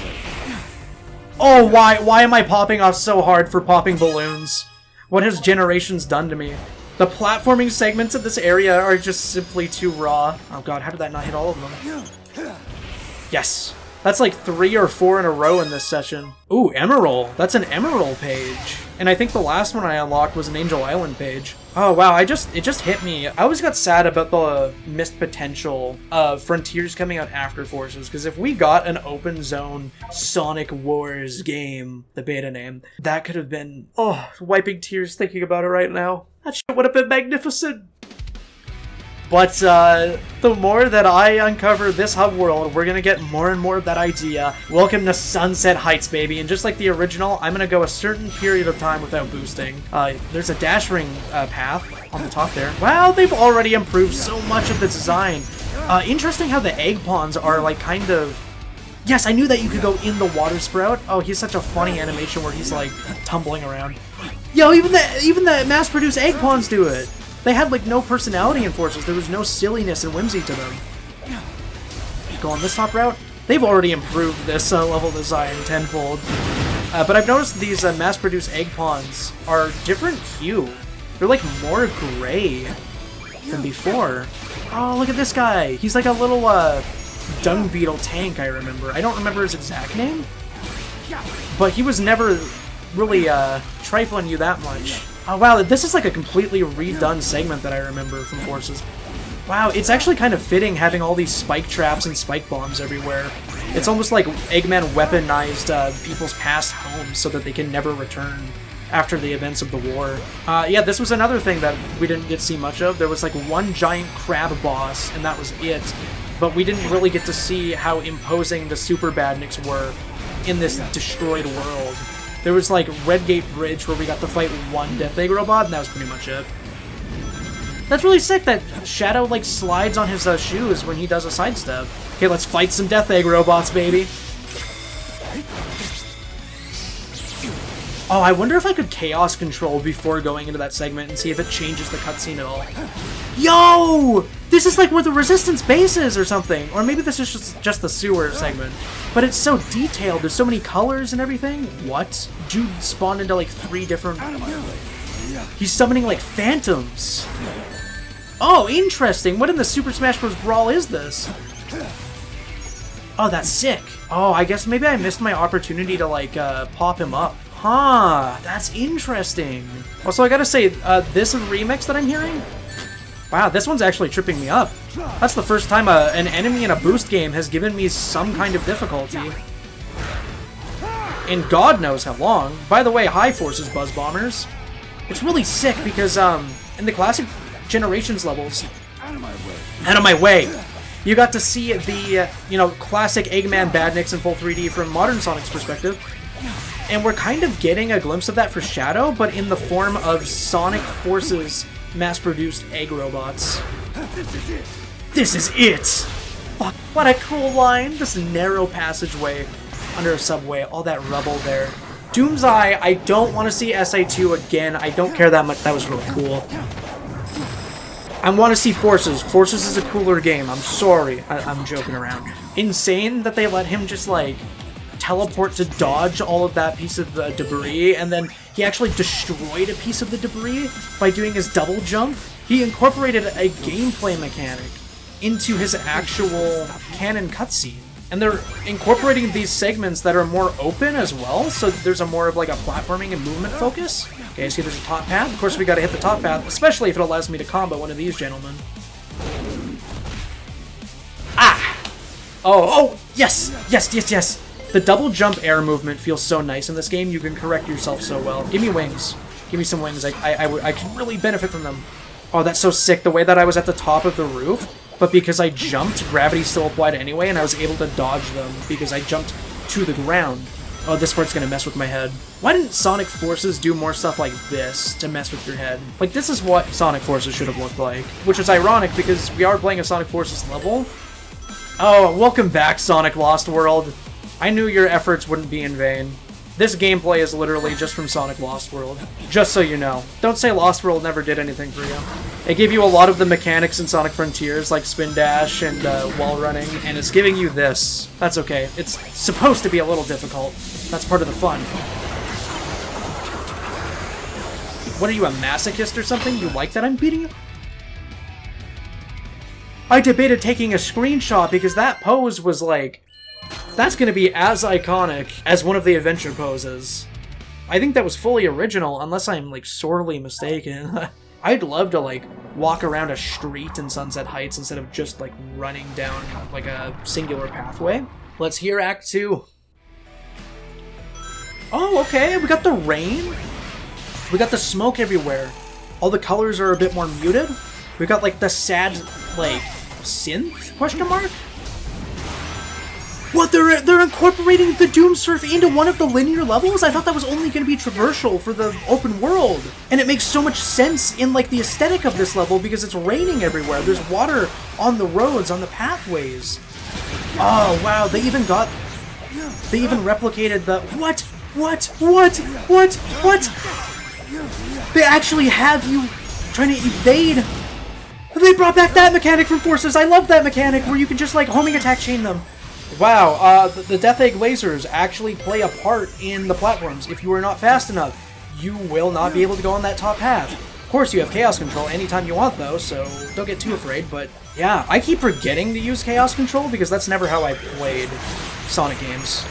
Oh wow, he's even hitting places that I can't go to, which probably means I should Chaos Control, just so that he doesn't destroy a secret pathway.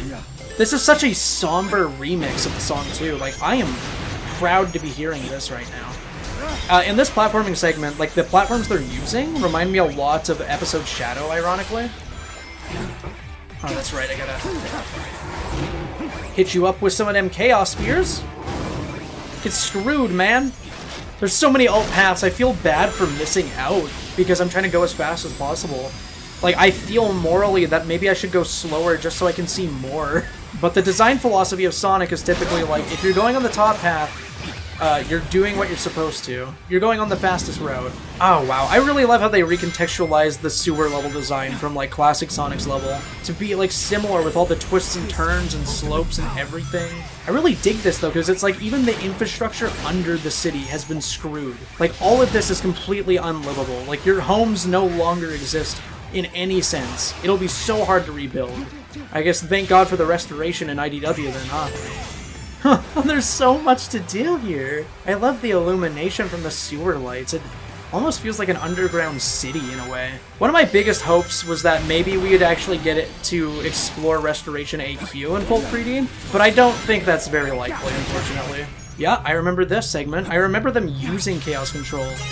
I wish you could actually fight a Death Egg robot in the gameplay of the level and, like, destroy one of them. Because you get to see their sheer magnitude on Chaos Island in both Frontiers and this game. Be really cool watching Shadow take down one of those boys. A little disappointing that there's no story explanation. Like, there's no cutscene showing Shadow's thoughts on revisiting Kingdom Valley or seeing the ruined future of Sunset Heights. Omega even told him it was in the future as well. Maybe I spoke too soon. What's happening? Who's that screaming? Is that Maria? She's being chased by the Black Arms! Where's Gerald? What happened to him? Is Black Doom, like, holding him down and punching him or some shit? That's actually, like, haunting for Shadow. Imagine being in his position, seeing that shit happening to Maria again. He protected her this time.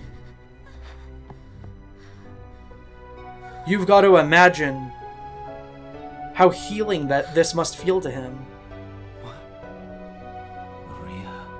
Realizing what he just did for her. Look how small his eyes are getting. Maria. Thank you, Shadow. Gerald just doesn't even question that it's Shadow. Fight like that. Maria thinks it's the old Shadow as well. Perhaps I can change their fate. Don't even play like that, dude. Don't even play like that. Find somewhere safe to hide. I'll take care of everything. Oh, it's so nice seeing these anthropomorphic characters animated in a not completely pathetic way with the motion cap, like in Sonic 06. Like, I'll say the motion cap in Sonic 06 is funny, but it's nice seeing him, like, animated side-by-side humans without looking completely ridiculous while moving around. I've also got to say, that takeoff that he did, straight out of an anime with, like, the zoom in on his face combined with, like, him splashing through the water and everything. But yeah, like, hi, imagine showing a screenshot of this to somebody in 2017 after Forces came out. Yeah, actually get this in the shot too. That actually shows Sunset Heights. Yeah, show this to somebody in 2017 and see what they have to say. Trick them into thinking Forces is going to be peak a week before it comes out. I've deduced that we're in some kind of temporal anomaly. Therefore, I thought it better to not interact with too many elements to prevent a paradox from occurring. Oh man, Maria's idle animation is adorable. Shadow, when did you become so strong and confident? He used to not be so confident. I guess we saw a sliver of that in episode 2 of Dark Beginnings, where he was like resenting the fact that he was the same as one of those larvae. Oh, Shadow. You were just getting comfortable aboard the Ark when all of this happened. I hope all the staff are doing okay. They've really warmed up to you. Bruh. But you've been acting rather boldly, so perhaps I've been too cautious. I'll continue to study the anomaly. If I find anything pertinent, I'll inform you right away. Gerald was kind of fucking chill before he lost his mind. It's kind of interesting to note that Eggman, young Eggman, well, I guess younger Eggman, he was always old, was existing in the same space as his beloved grandfather, and apparently never met him as far as I know. But, like, they just existed in the same space, and for all I know, Eggman just never knew that his great old grandpappy that he looked up to was brought back thanks to his own experiments with the Time Eater. Oh, I wonder if you can, like, boost up this rounded piece of terrain. That is kind of cute, though. It looks like he's hitting the pose from Sonic Forces after he homing attacks. Oh, they let you do it off of that one, though. That's really silly. I'm so glad that they embraced being able to actually boost off of the slopes, because they seemed low-key afraid of it in Sonic Frontiers up until Update 3. when all the fans were telling them, no guys, it's okay actually. Like, promise, pinky promise. Yo, what is this, Hollow Bastion with all these moving platforms? You know Shadow, a proud mechanic. He needs all these nuts and bolts he can get his hands on. It's his favorite hobby. Now, what's on the inside of this? Probably some chests I can and can't open? Oh, nice. See, this is more of what I expect when I see the collectible art in Sonic Generations. These classic 2010s renders that we've seen 5 million times on all kinds of merchandise and stores. Really sad I can't unlock more music.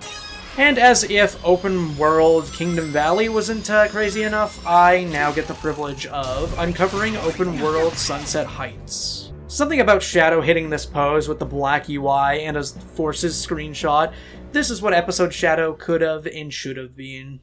It just looks like an actually good advertisement for that DLC.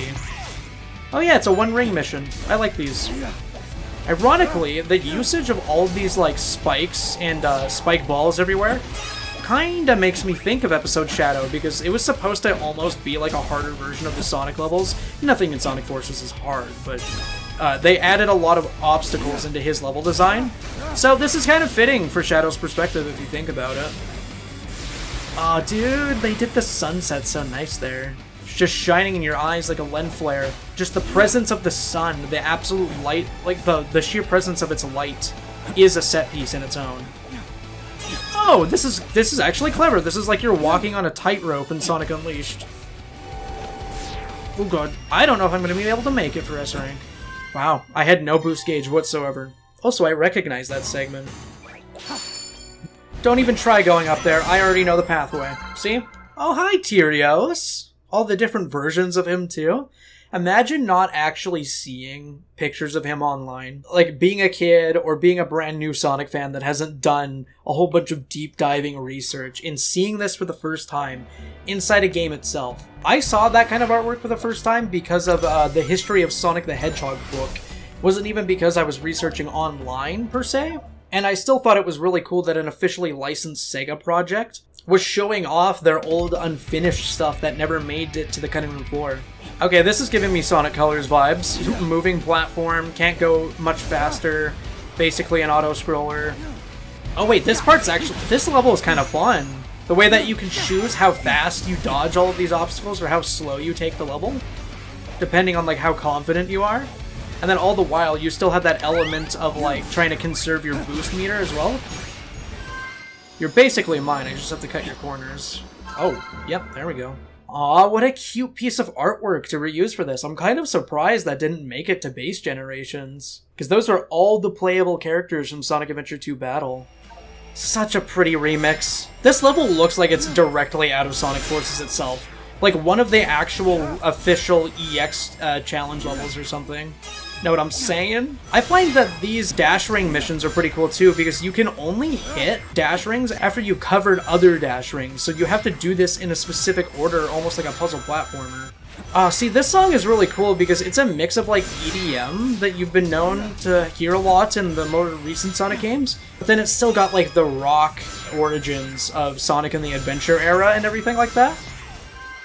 I've never actually seen these pieces of artwork with that background and perspective before. I've always just seen them like separated as sprites.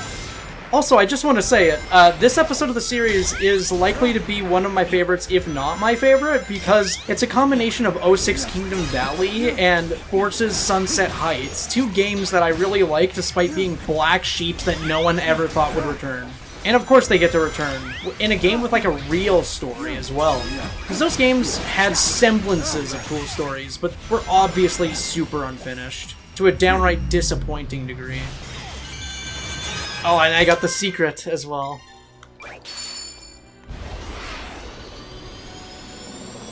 I like that I can hold boost the entire time I'm falling.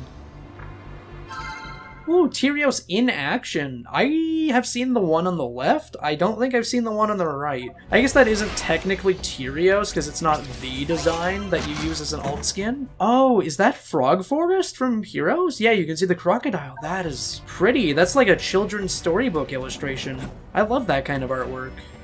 And dude, like, you got all the sandbags, the bent fences everywhere, the destroyed lampposts, the constant war barracks and destroyed terrain everywhere. Very raw. I just wish that this part of the open zone was just a bit bigger, you know? I just wish that Forces had a little bit more time to shine before it, like, dissolves into this gradient into the white part of the world. Oh, that's how you do it. We have ourselves another bell. Oh! That goes hard. I'm trying to figure out who exactly that is on the left side. Because I see Dr. Eggman. Is that Gerald? I've never seen that sketch before. Like, this game is like the video game equivalent of a TikTok, the way that you get so many different pieces of gameplay constantly, like the balloons in the background, the comboable black arms, just the general platforming of this game. And the fact that you're constantly rewarded with, like, brand new concept artwork and, like, soundtrack things and stuff that you may or may not have seen before. Like, this is literally dopamine the video game. You got For True Story, Circuit Freak Remix Rival Battle Shout. That is a title. Funny that I got a Sonic Generations song as an unlockable song in Shadow Generations. Never thought I'd see an unlockable track like that, almost phrased in a nostalgic way, for Generations, a anniversary game. So, returning to the drawbridge, this'll be interesting because the only boss that I've seen previously to this is... Ooh, still made it in. Bio-Lizard, which is the only other boss we fought. I'm pretty sure our upcoming boss is Neo Metal Sonic, because they spoiled that in their own advertising, which I do not approve of, but whatever. Because I assume I'm gonna beat this boss, get a new Doom Power for open world traversal, and then I might find a rival boss fight with Mephiles, because we're in that era. Show me what you're made of.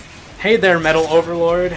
Finally gets a full HD model, the only other time I've seen him with, like, fully realized detail that wasn't obstructed by polygons was in the IDW comics in, like, one of the very first arcs he showed up. And I guess technically speaking... You fake hedgehog! Oh, he's got beef with Sonic and Shadow. Hello? Yeah, so one of my favorite parts about Sonic Forces, and basically any Sonic game where Sonic has a rival-type character, is the fact that you get to see this, like, playground banter back and forth between him and the enemy, and getting banter with Shadow in Neo Metal, deciding who is the true ultimate with their abilities.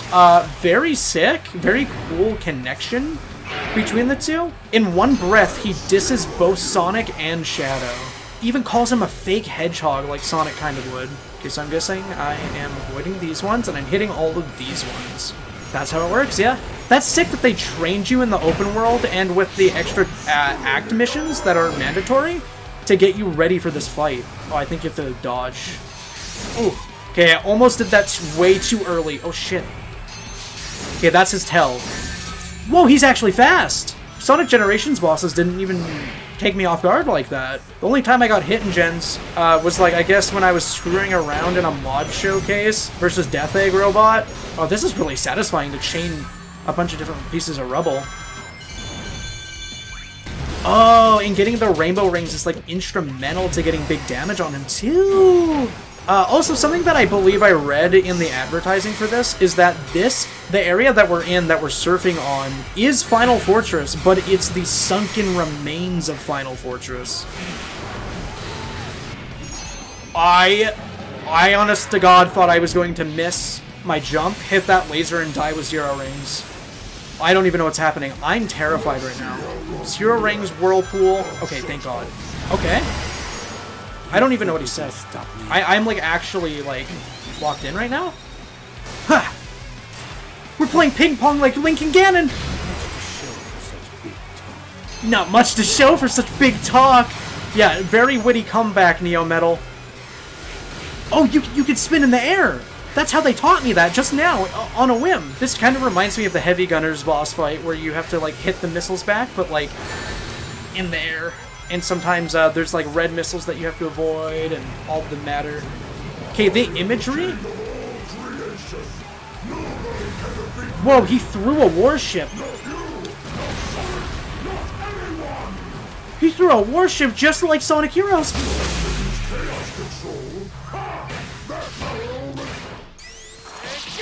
He's not phased by Chaos Control! Even though you could freeze him with the Team Dark ability in Sonic Heroes, I guess maybe he copied the ability from Shadow's data?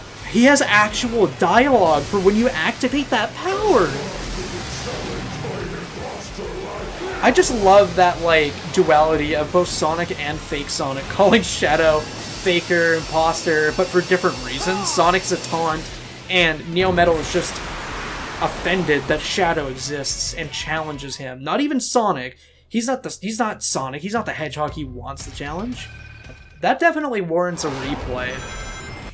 Not right now.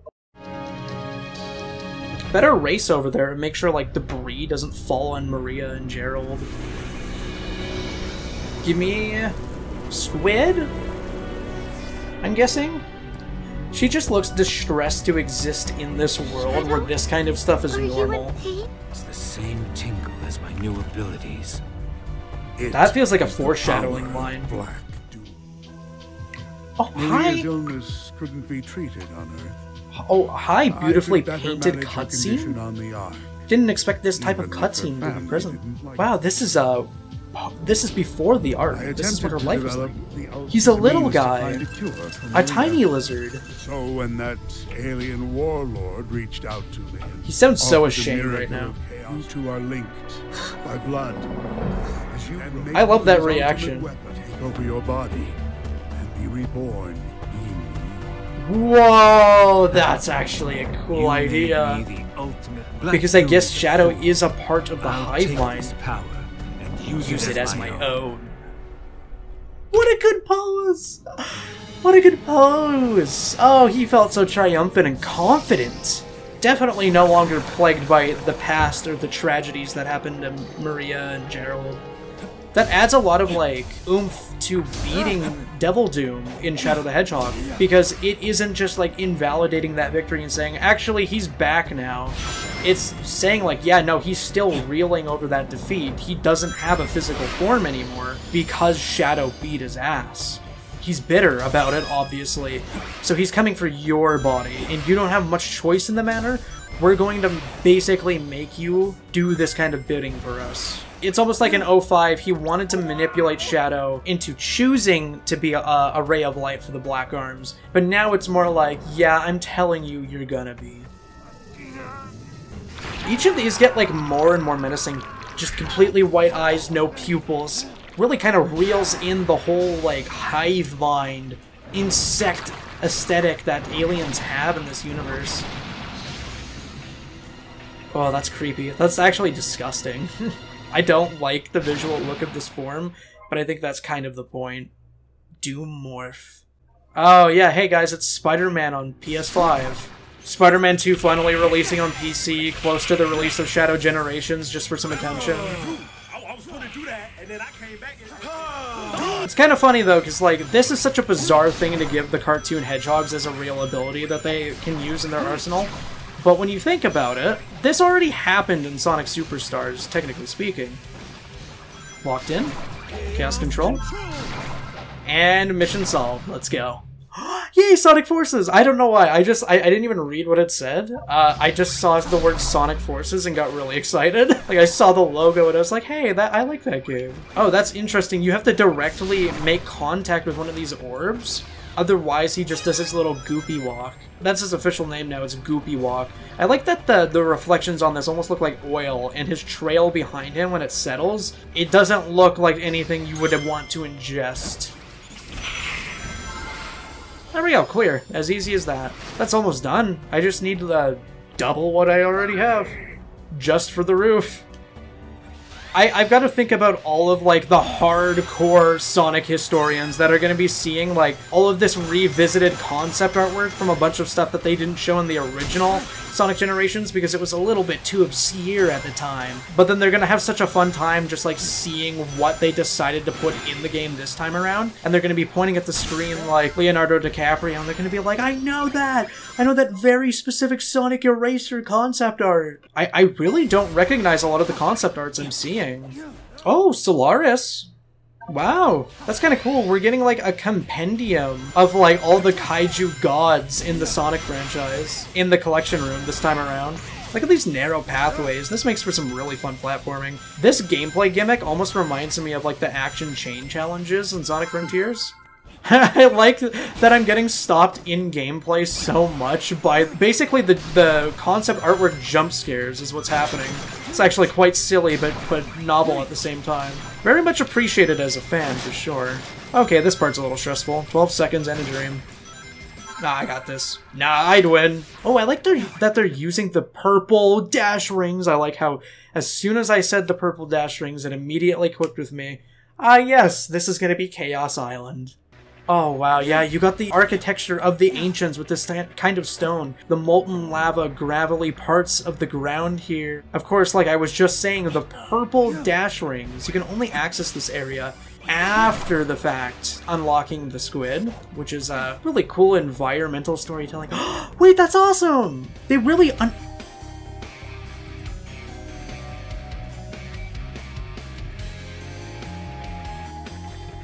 Hey, that ain't half bad, though. Sounds like a Sonic Hero song. But I was gonna say, that's really clever of them to add the mix and match pieces of, like, the ancient stone with Eggman's platforms. Because that was my favorite part of the environmental design in Chaos Island, and just Frontiers in general. Looked really nice. So it's cool to see them incorporate that on the structure for the hub here. Oh, wait, no, wait, this is so neat. This is the button from Sonic Frontiers. These are the springs from Sonic Frontiers. They've recolored the egg beetles to be like a mix of blue, gray, and purple to fit Sonic Frontiers as well. All of these platforms are from Sonic Frontiers. Oh, that's so sick. Because all the other areas had like brand new platforms and like stage assets that fit their respective games. That goes hard as fuck. That's like some early 2000s Mario Kart art with the pose that he's in. But it's cool because they had to remake new assets for the other areas like Rail Canyon over there and Kingdom Valley and Sunset Heights over there. They like made new platform assets that looked in the same vein as what would appear in that game. That looks creepy as hell. That's interesting. You can like kind of hold it too? Yeah, you can like hold that button and like slide around with it. They don't really explain that at all. But yeah, like look at this. They got like the shining, glossy metal surface of these platforms that people were complaining about because it didn't look like it was in tune of what the Ancients' architecture was like, which I agree with. It was a little weird seeing metallic platforms floating in the sky compared to the alternative that could have been some stone platforms. These platforming segments that I'm seeing here in the open world are reminding me an awful lot of like the platforming segments you would see in the Wyvern boss arena that like spawn in that general area that allow you to climb the tower. All of that so we can get to these floating pillar islands with like their pyramid bottoms. I guess it's time to stop dicking around and just get to Shadow Frontiers. So weird to immediately revisit a location from the last mainline 3D game. Wow, I just felt like nostalgia for my own Shadow Generations video I made using this song. I did a mock-up of the Island Rush mod. No! I made my own mock-up of basically what Chaos Island with Shadow would look like by basically using the Island Rush mod, which allows you to go through all the platforming segments in a level. Hi, soldiers from Frontiers, hi! Oh, it's so nice seeing just the enemy variety. These aren't even Eggman badniks this time around. This is the Ancients' creations. Oh, so cool to see him in a linear platforming aesthetic like this. Oh, and you have Eggman's like IKEA lamps and his boxes, and you get to see more of his setup while he was surveying the islands. They got the red variant of them too, and I'm pretty sure they have the white variant. I saw that in the background. Hello, alternate pathway. Don't think I didn't see you. I recognize this part. This is like the side of one of those like temple-looking buildings that were kind of like flying in the sky. Oh, so sick that they reuse the proper pink and blue pulleys and springs and all kinds of that stuff. Okay, the squid, it kind of has like an element of skill to it where it's like if you want to go on that wall pathway, You're gonna have to stay in the squid form without coming out of it, because you're not gonna go back into it without hitting one of those purple balls. I really respect that. Another thing I really respect is that a lot of the platforms in this level are made out of stone, like I was just saying. Whoa, they incorporated the web and the satellites. Oh, they erected the spike shields around them! That's their attack! I didn't notice! That's so cool! What great attention to detail! Also, gotta say, the piano segment of that song works really well as I'm just exploring this area. But, like, they mix and match all this scaffolding, all these, like, crystallized mountains and everything. Like, they keep mix and matching decorative elements from the other islands all into Chaos Island. And ironically, they're making a lot more visually interesting Chaos Island than we got in Official Frontiers. This is a crazy cool level. I'm seeing Chaos Island in a whole new light. It's almost reminding me of the concept art for Chaos Island, which I guess we might see as an unlockable in this game. And now here we are heading into one of the ancient temples, which were one of my favorite explorable locations in Base Frontiers.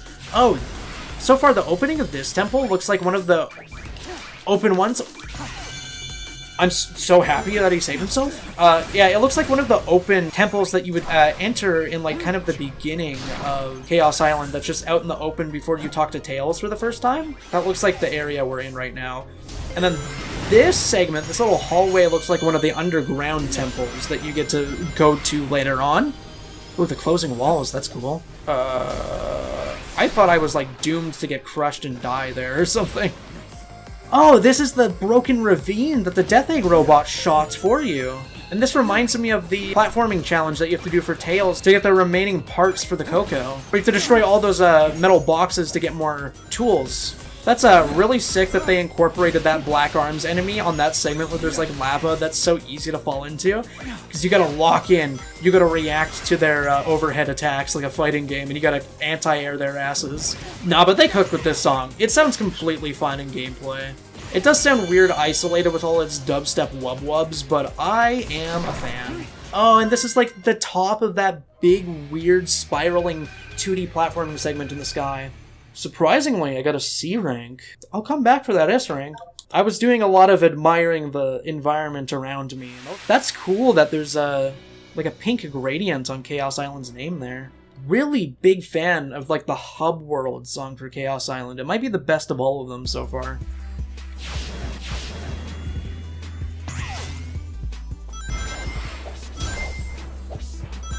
The pinball balls from Frontiers? You kidding me? The claw machine and pinball balls? Those are attacking me, really? The hot springs in the back! Oh, you get to see, like, the spiky things in the back, too! I love that parts of Ares Island. Ow. This is the remix they should have advertised for Chaos Island. It's not ashamed of sounding bit crushed, like a retro game, hashtag so retro. But it kind of makes sense in the context of Frontier Story, because you got all like this stone ancient architecture, but at the end of the day, they were like mechanical geniuses of their robots and their technology. Oh, that's how you control it. That makes sense. You can move up and down. But it makes sense because they were genius of like hardware and software in computers at the end of the day. So it's kind of fitting that they have a song like this. Oh yeah, this is the inside of the temple when you are going underground to get to an island that you can't normally travel to by rail. It's got like this big pillar on the inside of it, and you have to like run up a spiral staircase. Oh, this is like a Sonic the Hedgehog 3 mechanic. Like where you have to run on that platform to make it go on Marble Zone. Wow, what a fun little platforming callback to an older era. I know it's not exactly the same, and I don't even think it's a reference. I just think that it's like in the same vein as a classic game when we're talking about platforming gimmicks. Like even though this is a Shadow the Hedgehog game, that gimmick felt very classic. Yeah, and this is the inside of another different temple that you get to go into. Ow. Don't kill me. You know, ironically, this might help out quite a bit here. Yeah, and then here we are, back into the other temple I was talking about with the spiral staircase and the big pillar in the middle. And this is where you get one of the Chaos Emeralds. Oh, that's so cool. You actually end on like that triangular platform where Sage summons a squid and she's like, what will you do now? And Sonic's like, the best I can. I love that I just recognize every single mismatched segment of that level because I have nearly 500 hours on Frontiers. This looks like a promotional 2010s Generations cutscene. It's funny I say that. How did we go from... Is he gonna speak? I found you, Shadow. So cool hearing him speak in Shadow's story. The way he's animated is so different. Something I need. He's hyper as hell. Yeah, sorry. His That body Chaos Emerald language. and I have a date with a monster. Well then. He's so much more like happy and gleeful than Shadow. Okay. Ian Flynn, they can't cook you for that one. That was just a sick-ass reference line drop. I love how they casually decide this Frontiers model's hitting that pose that look way better than the original. Ah, hello, hello, hello, hello, we're fighting, we're fighting, we're fighting. Ah, they're bumping into each other. They referenced Sonic Heroes with that line, just straight up, and it felt so natural and everything. Is this not a boss fight, or are we just watching this as a cutscene? It's fully animated. This is like so professional. And he decides to use his Doom powers on Sonic? I guess he didn't even get the chance. Nice hustle, but I won this one. So I'm taking the emerald. See ya!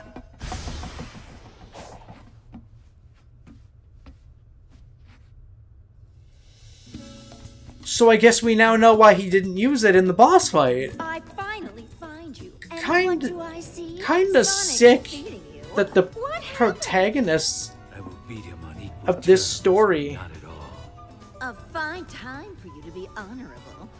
Now he has the Chaos Rouge's theme Emerald. song, I can't even finish the thought. So much stuff is happening right now. You're so smart, you're so smart, you're so smart, After and cool, and awesome. Wow, look at you. As a professional jewel thief, I approve. 3D model Rouge with all, like, the modern textures and everything. Hello? Like I was trying to say, the protagonist of this game getting canonically beat up by the protagonist of the other story, and in the paths converging like that. And I love that when Shadow loses to Sonic, he isn't even, like, ashamed or embarrassed. He's just like, you know what? GG's, brother. But at the end of the day, he got the last laugh because he gave him the fake emerald, which isn't even just a reference to SA2 to be a reference to SA2. It actually played a part in his strategy because Sonic is a, you know, punch first, think later kind of man, whereas Shadow is more of a tactician. He wants the most optimal route for achieving his goals. That made so much sense. So I guess Rouge is in Shadow's story after all, and canonically after she meets Sonic in City Escape as well. Pretty cool. Why is he looking up? Is she actually taller than him? Cool excuse to get all of Team Dark in the same story. I'll keep scouting around and gather intel for you. The sooner we're out of here, the better. Get this! He's being helped by his younger self from the past. Ooh, we're getting into some juicy gossip here, Rouge. They act the same, but his past self is a lot quieter. You'd like him. Anyway, I'll keep tabs on Sonic as friends to update you. She's like a spy. Even for people she would consider friends, she's keeping tabs on them like they're a liability or something. I can't believe you went through all that trouble to give Sonic that fake. You're such a softie, but he'll know it's a fake soon, so hurry up. I wonder if maybe in like the final Time Eater fight, Shadow's like, hey boy, come and grab the real one. Yeah, that was nothing short of incredible. What a good cutscene. It was animated like action you would see in Sonic Movie 3, or like the Dark Beginnings anime, which was done by like a professional studio. But they did all of that for just the video game, which sounds like something they should do since the video games are Sonic the Hedgehog's main product. So like they should put all their effort into the main product. But that hasn't been the case. That hasn't been the norm for a while.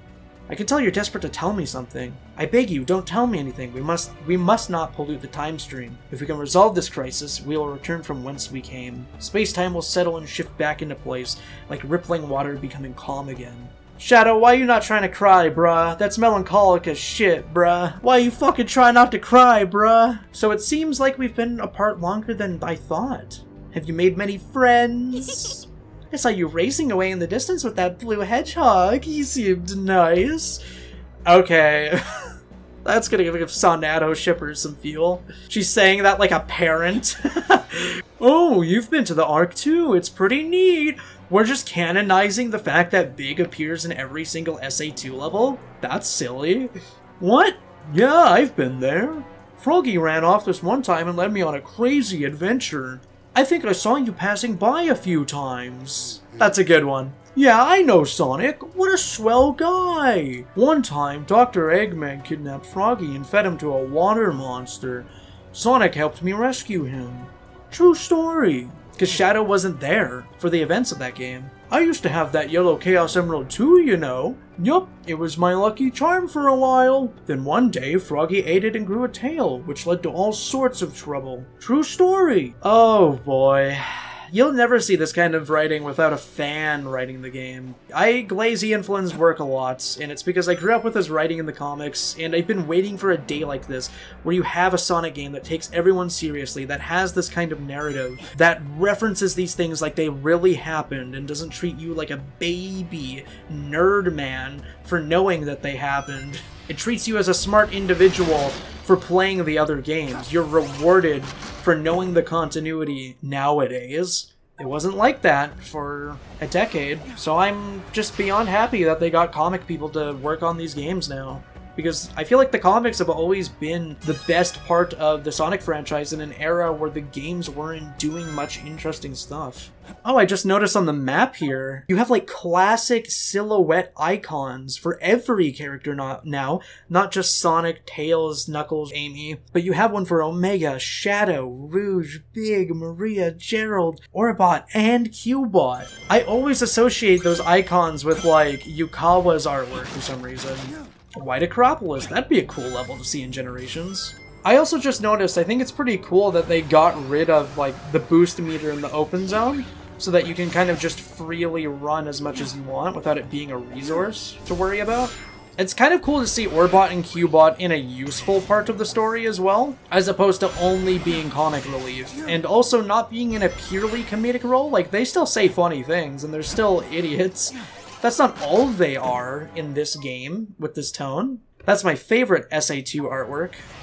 It's insane to me that this hub world had basically no presence in any of the advertising whatsoever, because it's so big to the point where I can't even find where that well is anymore.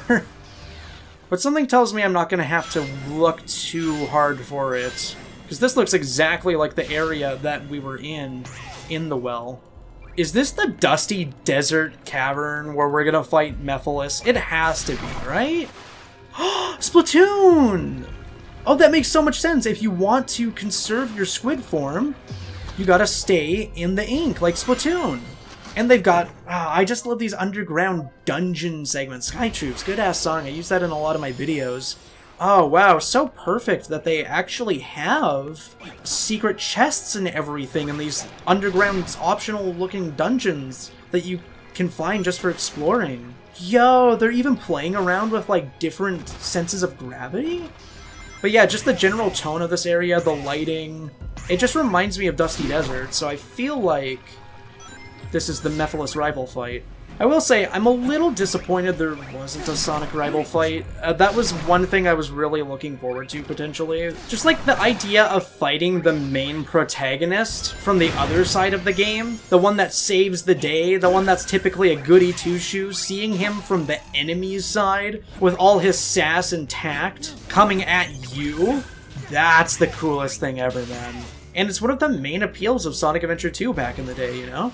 So, sad that they didn't fully commit to that, but they still gave us the most professionally animated, best action scene I've ever genuinely seen in a modern Sonic game. Not even just a modern Sonic game, a Sonic game. I'm just gonna say it, a Sonic game. That is the best cutscene in a Sonic game.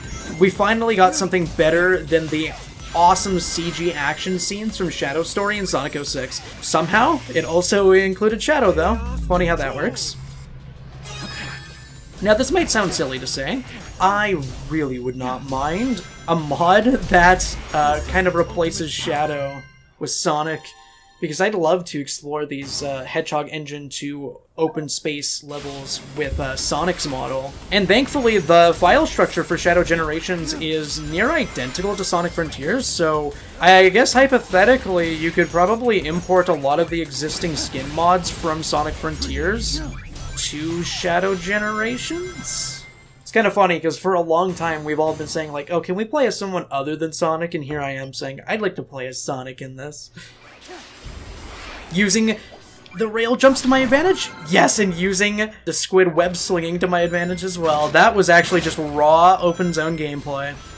Now, if there's something that I would like to see in this game, which obviously isn't going to happen, but something I would have liked to see in this game from, like, Sonic Forces and, to a degree, Sonic Frontiers, is, like, monologues, Shadow to himself about the area he's in, you know, even as just like an idle line that he has, or maybe perhaps someone's talking to him on the intercoms like Sonic Forces and giving commentary about where they are. If you don't mind, I'm gonna grab this fella right here and I'll get to you later. I just gotta fling off some of the Chaos Island terrain, no biggie, I do it all the time in Sonic Frontiers. God, you are just annoyingly slightly above. There we go. Whoa, that's a really cool front-facing sketch of Shadow. I've never seen that. I always love when they, like, splay the hedgehog quills to the side when they're, like, front-facing to make them look like a squid or a star. Oh, I love this song, dude. Sorry I'm quiet, I'm just, like, locked in because this 2D platforming is actually pleasant and challenging. This is what I wanted Metropolitan Highway to be like in Sonic Forces, but Metropolitan Highway is notorious for having very uninteresting enemy placements and underutilized moving platform challenges. And you can actually move in 2D, which is not something you could do very well in Forces. I think I want to hit you. Yeah, that's going to reveal the platforming segment that I've already done, because I am a curious George that has to explore everything before I do anything. No sweat off my back, especially if I do a little bit of, you know, chaos control. I just know my abilities so well now. Oh yeah, in the Kingdom Valley video, I was actually praising that they got the names right, like the Egg Gunners from Sonic 06, because they're a little niche. But they also got the name right for these guys from Sonic Frontiers. I always called them, like, spinners, because they reminded me of Eggman spinners, even though they're called cyclones, apparently. I didn't actually really know that. Oh, see, like, that is such clever mechanic utilization. It feels so satisfying to, like, effortlessly blow through them, because in Sonic Frontiers, when you kill a Cyclone or a soldier, there's always, like, the ginormous 30-second long hit stop, obviously an exaggeration, but you just feel so powerful because they feel hard as a rock. Speaking of rock, here's some color. I know these lands far too well, fella. Conceptually, it's kind of wild officially running around the Chaos Island terrain with this engine's physics, with Shadow the Hedgehog's moveset. Give me that, Orbot and Cubot need it. I can't let them down. You were designed to be the ultimate life form, a living weapon. Sonic was not. All of his talents are latent, natural. He is your equal in speed and strength. Does not compute. You're telling me, buddy. Power level's optimal. I do not run on inferior animal energy extractors like the previous E100 units. I like that they have like a scientifical name for describing why Eggman would steal the animals. Nor do I run on feeble power cores. Ooh, Sonic Heroes. I possess a unique energy core. I am unstoppable. My energy core is not related to the Chaos Emeralds. He's denying the Chaos Emerald allegations, I guess. It is a unique crystal matrix that recharges through movement and absorption of environmental energies. Therefore, I can fight forever. Filing this data under Joy. It's kind of cool seeing other characters talk about Sonic from the third perspective with him not in the room, because they're talking about this living guy like he's a legend. And here we are, I can finally reunite with Shadow's true love, Mephiles the Dark. There is no other explanation for what this boss can be. Come to Papa. Thank you for blessing me with this fine meal this Thanksgiving, Time Eater. Yep, it's Dusty Desert. You can see all them. What is this? A seal of some sort? He forgot! Because of the timeline, you can see that Mephiles is like crystallized orbs in the background, the altar, the cave, the markings everywhere. Mephiles has to remember who he is. Dude, if they get Dan Green back, oh my god, if they get Dan Green back. This is, I gotta lock in. Is it Dan Green? Does he get to speak? Hi! He's trying to do the back laser. No back shots. I'm going insane. Please speak. Please speak, Mephiles. Please speak, Mephiles. Then restore myself to the timeline. Ow! Also, I gotta say, boss fights that are the same size as you are always cooler than boss fights where you fight a ginormous. To the ultimate game of Shadow Tag.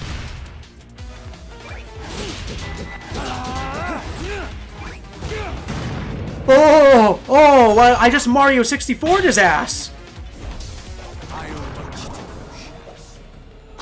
Okay. What you're talking about, but I will crush you all the same. This isn't Dan Green's voice. Unfortunate. But it is cool that we get to shoot him out of his shadow on the ground by using the Doom Morph. Oh, I gotta aim better than that. Okay, that's fun. It really is like Mario 64 when there's an aiming element involved. But like I was saying, it's so sick that we get to reenact this moment. And we get to challenge him, hiding away in the shadows in the ground, which wasn't something he could really do before. And that's like his like downward spiking animation that he used against Infinite and Sonic Forces. You get to do that in gameplay. And like, since we can target multiple enemies with Doom Spear, we no longer actually have to worry about taking off the inhibitors to get rid of all these clones. I'm gonna Chaos Control you so hard. His voice is so quiet, it makes me sad. It's not Dan Green, but he does a good job replicating. I'll just take care of them all. He sounded like such a petty bitch there, talking to Mephiles. Yeah, this reminds me of Infinite's boss fight, where you have to defeat all the clones in the air to get to the real one. That was an 06 sound. Their banter is everything I wanted it to be. Oop.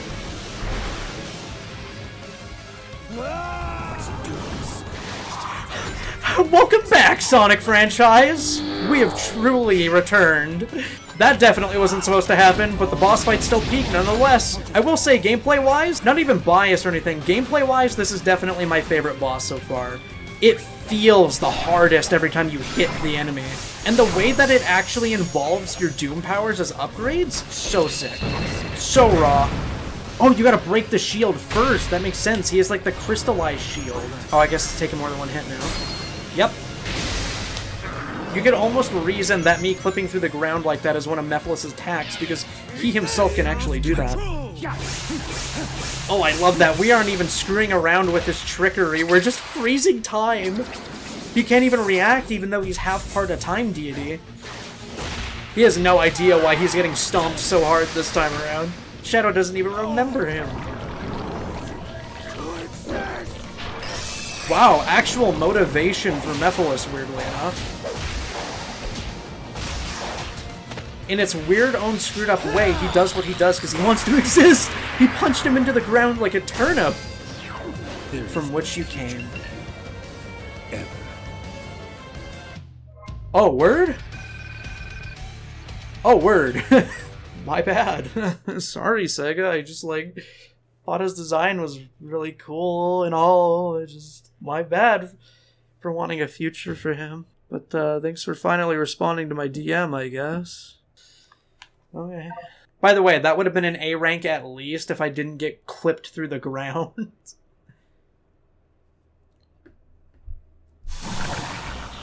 But I will say, like, character on character, having banter back and forth is so much cooler than fighting a giant, unintelligible demon god. Both have their spot, but small body versus small body is always hype as hell, and I will not go back on that.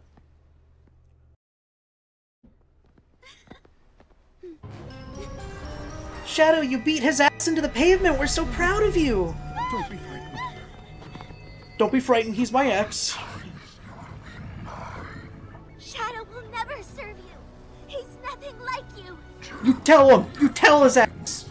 But the blood of the Black Arms flows in his veins. Unassuming form. I always believed that his mutations were like something that he was always supposed to have. The warrior that will destroy you. He's brimming with confidence. He has no questions about who he is or what he's supposed to do. Oh, he's so bad. Maria's just concerned for him. He's not in immediate danger right now, but she has the concern. So good that they thought to like zoom in on her face there. He's just in a rage that this is happening whatsoever. Learned from our last encounter. Oh, is this when he fully gets the wings? No more mistakes. He's so mad. I will crush every last one of them. Shadow, no! I was about to say, it's interesting seeing Maria see this side of him. So full of anger. This isn't who you are. Do you Oh, know the why SA2 I credits shadow? theme? No. Because No without way. light, there's only darkness. But a shadow will show you where to find the light. Do you understand? I don't want you to be that's driven such a by good darkness. line. I want you to be happy. Stand Oh, in the light dude. with peace Oh, in your dude. heart. The symbolism.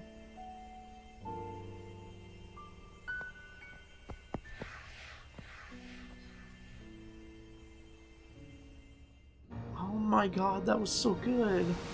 Such a short cutscene, a short interaction. But it's true that Shadow has that rage inside of him, that aggression, and makes sense that Maria, of all people, would be able to talk him down from that, like they mentioned in the Dark Beginnings episode. But what good symbolism in the pun on his own name.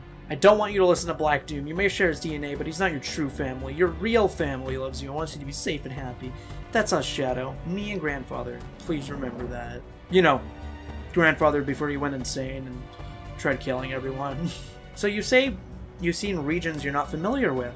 I would speculate you've experienced places in the future. Time has very little meaning here. It's reasonable you'd glimpse tomorrow as much as yesterday. You would say you encountered a foe you don't remember, Mephiles. The damage done to the time stream may be stirring up echoes of past alterations.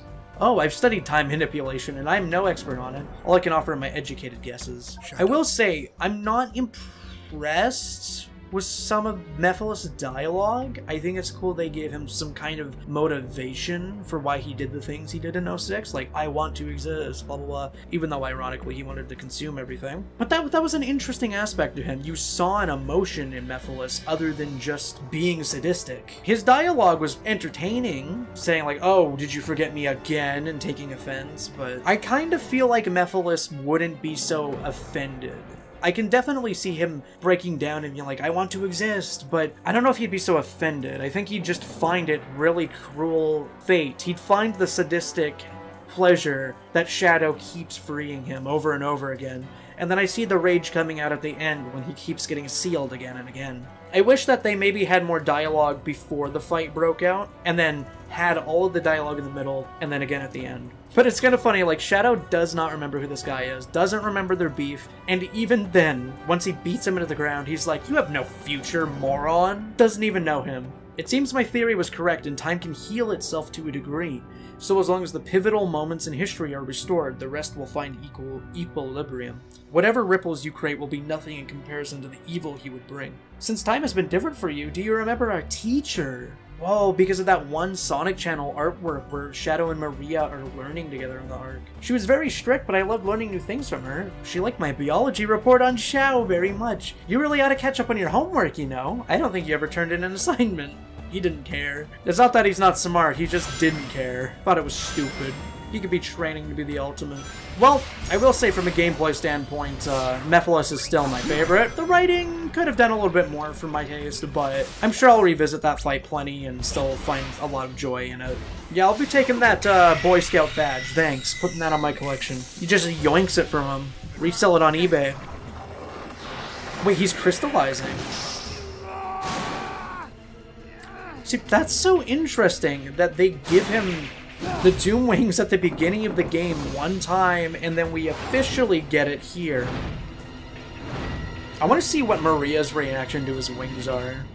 Because we only got that reaction at the beginning of the game. Oh, is the skybox going to turn red for the open world now? Whoa. That's like a mixture of every platform we've dealt with in the game so far. Oh, I wonder if this like final level area is going to kind of be Radical Highway, like we've been getting glimpses of throughout all the levels. But it's going to be like the full actual level at the very end, maybe? What, this is like a pseudo-super form in gameplay? Nice animation, dude. That was sick as hell. I don't like the way you worded that, dude. Oh, but they do get a reaction. The way that he delivered that, the wording he used, I don't like it. I feel like he's succumbing. With the rage he had earlier, what he just said, the way he ran away from what Maria was saying. Oh, dude, this is, he's like a biblically accurate angel. Shadow's got the wings. There was that one shot where Black Doom was looking down on Shadow there. This is like when he takes off his inhibitors. There's like the rays of lights in the sky. Literally, you see it. It's shining on Maria and Gerald. I'm proud of how you have walked it. His real dad said he's proud of him. I low-key said that as a joke, but he said son. It's all right, Maria. I'm letting go of that destructive anger. He's healing. But I will continue to fight. He's so calm and soft in how he's saying all of it. Fight with your wish in my heart. Your wish for everyone to have a chance to be happy. He smiled. He actually smiled. Willingly. Wow, that was a smooth, careful walk-away animation. Just the careful subtleness of every micro-movement in Shadow's animations of this game. You can stop me from reaching that eye now. Are something that will live in fans' brains for a millennia.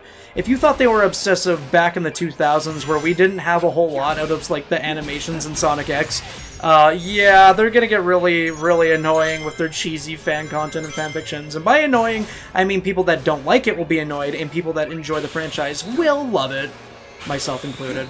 I didn't mean anything by that. I just, I know that it was a stigma for people to be annoyed by cheesy fan content, and I feel like that's just gonna come tenfold, or at least have a renaissance, and I'm happy. I'm excited for that. I think it deserves to have a return. Oh, interesting.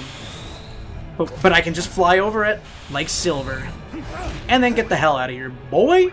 Very interesting to me that we don't have, like, traditional music for this segment. It's just orchestral doom kind of music. Dread. That transition. Wait, you can turn the wing off?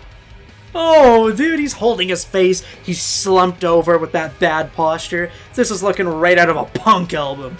Ugh. Ah! Ah! It's fucking wiggling at the... This is so cheesy, and I love it. Well, this is it, I guess. I don't know why they give you the option to turn the Doom Wing on and off, but that's pretty neat. Oh man, imagine I just picked the goofiest song for this, but I won't. I love that the Doom Wing is attached to the Act 1 emblem. Yes, I accurately predicted that it would be the true Radical Highway that we visit. I thought that we were gonna just drop into a whole boss fight, but they saved the Sonic Adventure 2 level for the finale. I heard someone theorize that the Space Colony arc wasn't actually Sonic Adventure 2, and it was like, more so, well, could have died really easy. I'll take the hit, why not? Amiga left lane. And it wasn't actually SA2, but it was JoJo posing, but in fact, it was from Shadow the Hedgehog's rendition of the arc. I really love that billboard there that has Shadow on it himself, despite existing in-universe. Oh, I think I know why you can turn the wing on and off, because, I guess for story reasons, he can canonically use the wing at this part of the story, but if you wanted to play the level regularly, you don't need to. This is such a faithful recreation of the original. It's like definitely mix and matching a whole lot of stuff. Mixing and matching a whole lot of stuff from different various gameplay elements of Radical Highway. But there's lots of like little tiny sections, especially the vertical sections, where I'm like, oh yeah, that's just straight up from the original version of this level. Interestingly, maybe I've just listened to these trailers a whole awful lot. I'm not like surprised to hear this remix of Radical Highway, because I guess I've just already heard it so much. But I guess, probably having the wing form in a level is maybe Shadow's equivalent of having Supersonic playable. And again, my theory is that Shadow gives Sonic the real Emerald at the end, and which is why he's like, you got this, Sonic. Because how would he even be able to transform into Super if he didn't have... Yeah, we like to be daring. If he didn't have a real Emerald, you know? We always take the top routes in this household. We're a top route household. Ooh, another one of these guys. I wish I had Chaos Control, but I can't use it at all. Oh, I totally could have hit him if I got the top route. I'm a failure. I need to restart the whole level now. Man, imagine if Cyberspace and Frontiers had this level of city detail in its environments. Like, the one we got in Frontiers already looked pretty gorgeous, but something with this much, like, memorable locations. Like, we're on the top of the Golden Gate Bridge here, man. Just too sick. Can I fly backwards? And grab my collectible. Oh, dude, I love these twisting and turning buildings so much. Especially when their lights are turned on in the window. It looks very aesthetically pleasing. Can I? Guess not. But you can still rail grind on those on those construction pieces, which is cool. Saved myself from an imminent death. I feel proud about that. Good movement.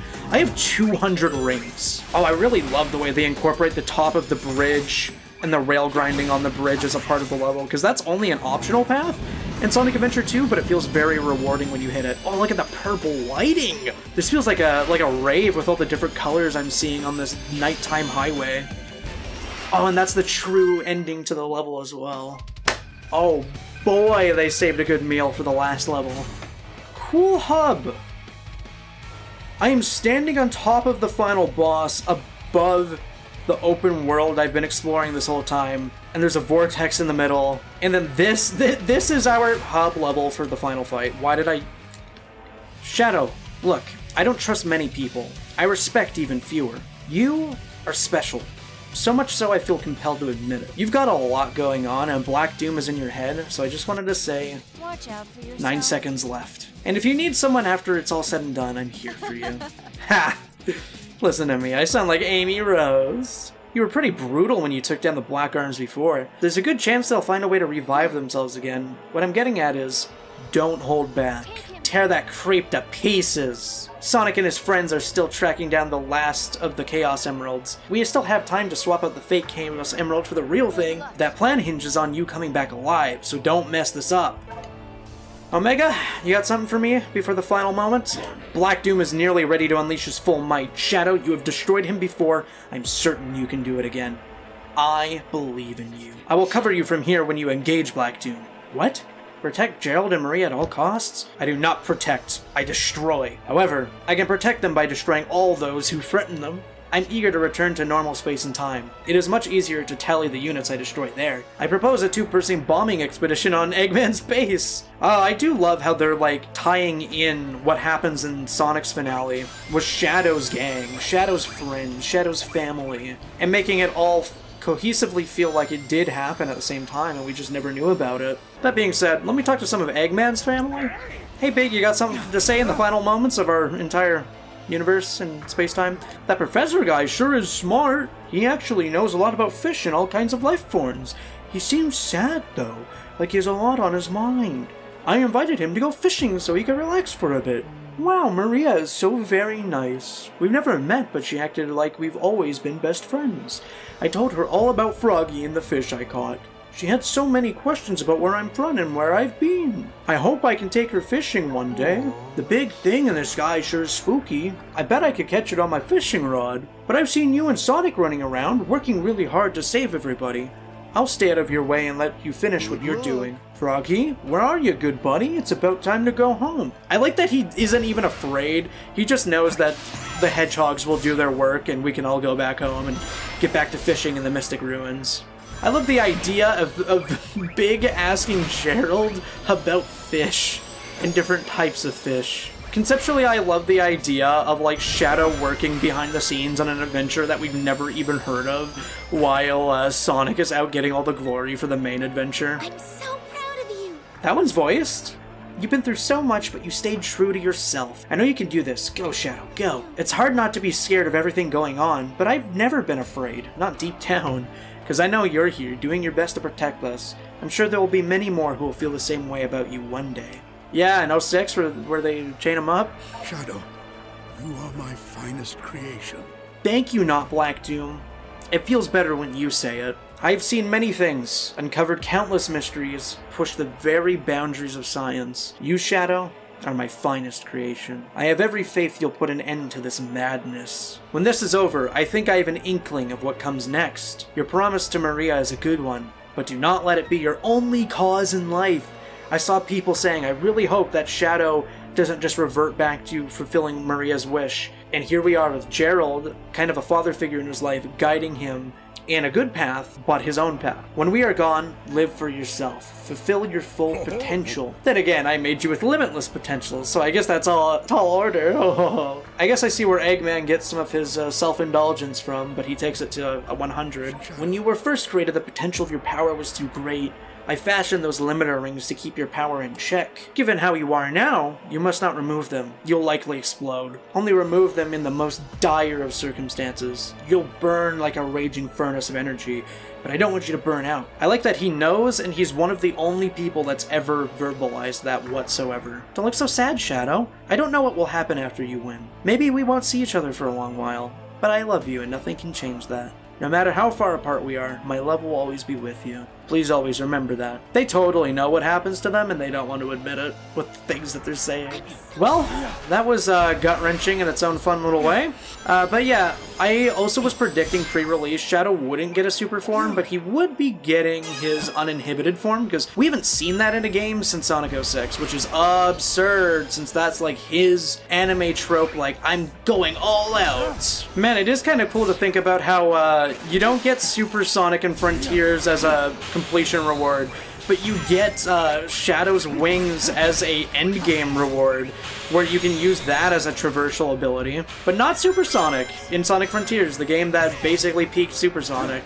But it's funny, like, you transform with L and R, you have the power of flight, it requires 50 rings and it counts down. In what universe is that not a super form? It's gonna be great when they kill the pacing of this by making me do side missions for Radical Highway before I can fight the boss. Fuck that pylon in particular. I am so happy with how they did Radical Highway justice. Oh, I like that they're like screwing with the space-time to create these obstacles in Shadow's path. I also gotta remember that I can transform my wing anytime I want. Ow, I thought I could slide under it. Guess I'm wrong. Hi, Doom Rider. The rain aesthetic with the Got Ring blimp in the back, and construction materials like the pylons and like the signs. Oh, hi, boss from Shadow the Hedgehog. I don't remember your name. Oh, I love that you can see like the grounded pathways for regular Shadow if you want to go that route too. And I love that they even give you the option. Ooh. Whoa, that's really sick that it doesn't like obliterate you like a normal tornado probably would. But it just sends you back and he guards himself accordingly. I like how I've never fought this boss before, but I just know the language of mini-boss fighting in this game. I didn't even see what attack that he had for me. Oh, hi, Larva. That's funny. I didn't even see what his attacks were for me. I just kind of instinctively knew that at some point I was going to have to Chaos Spear to bring down his defense. But now that I'm thinking about it, I always really loved Shadow's combat in Sonic 06. He was my favorite character in that game, and by the way, that's the only game with playable 3D Blaze. She's definitely my favorite moveset outside of Shadow.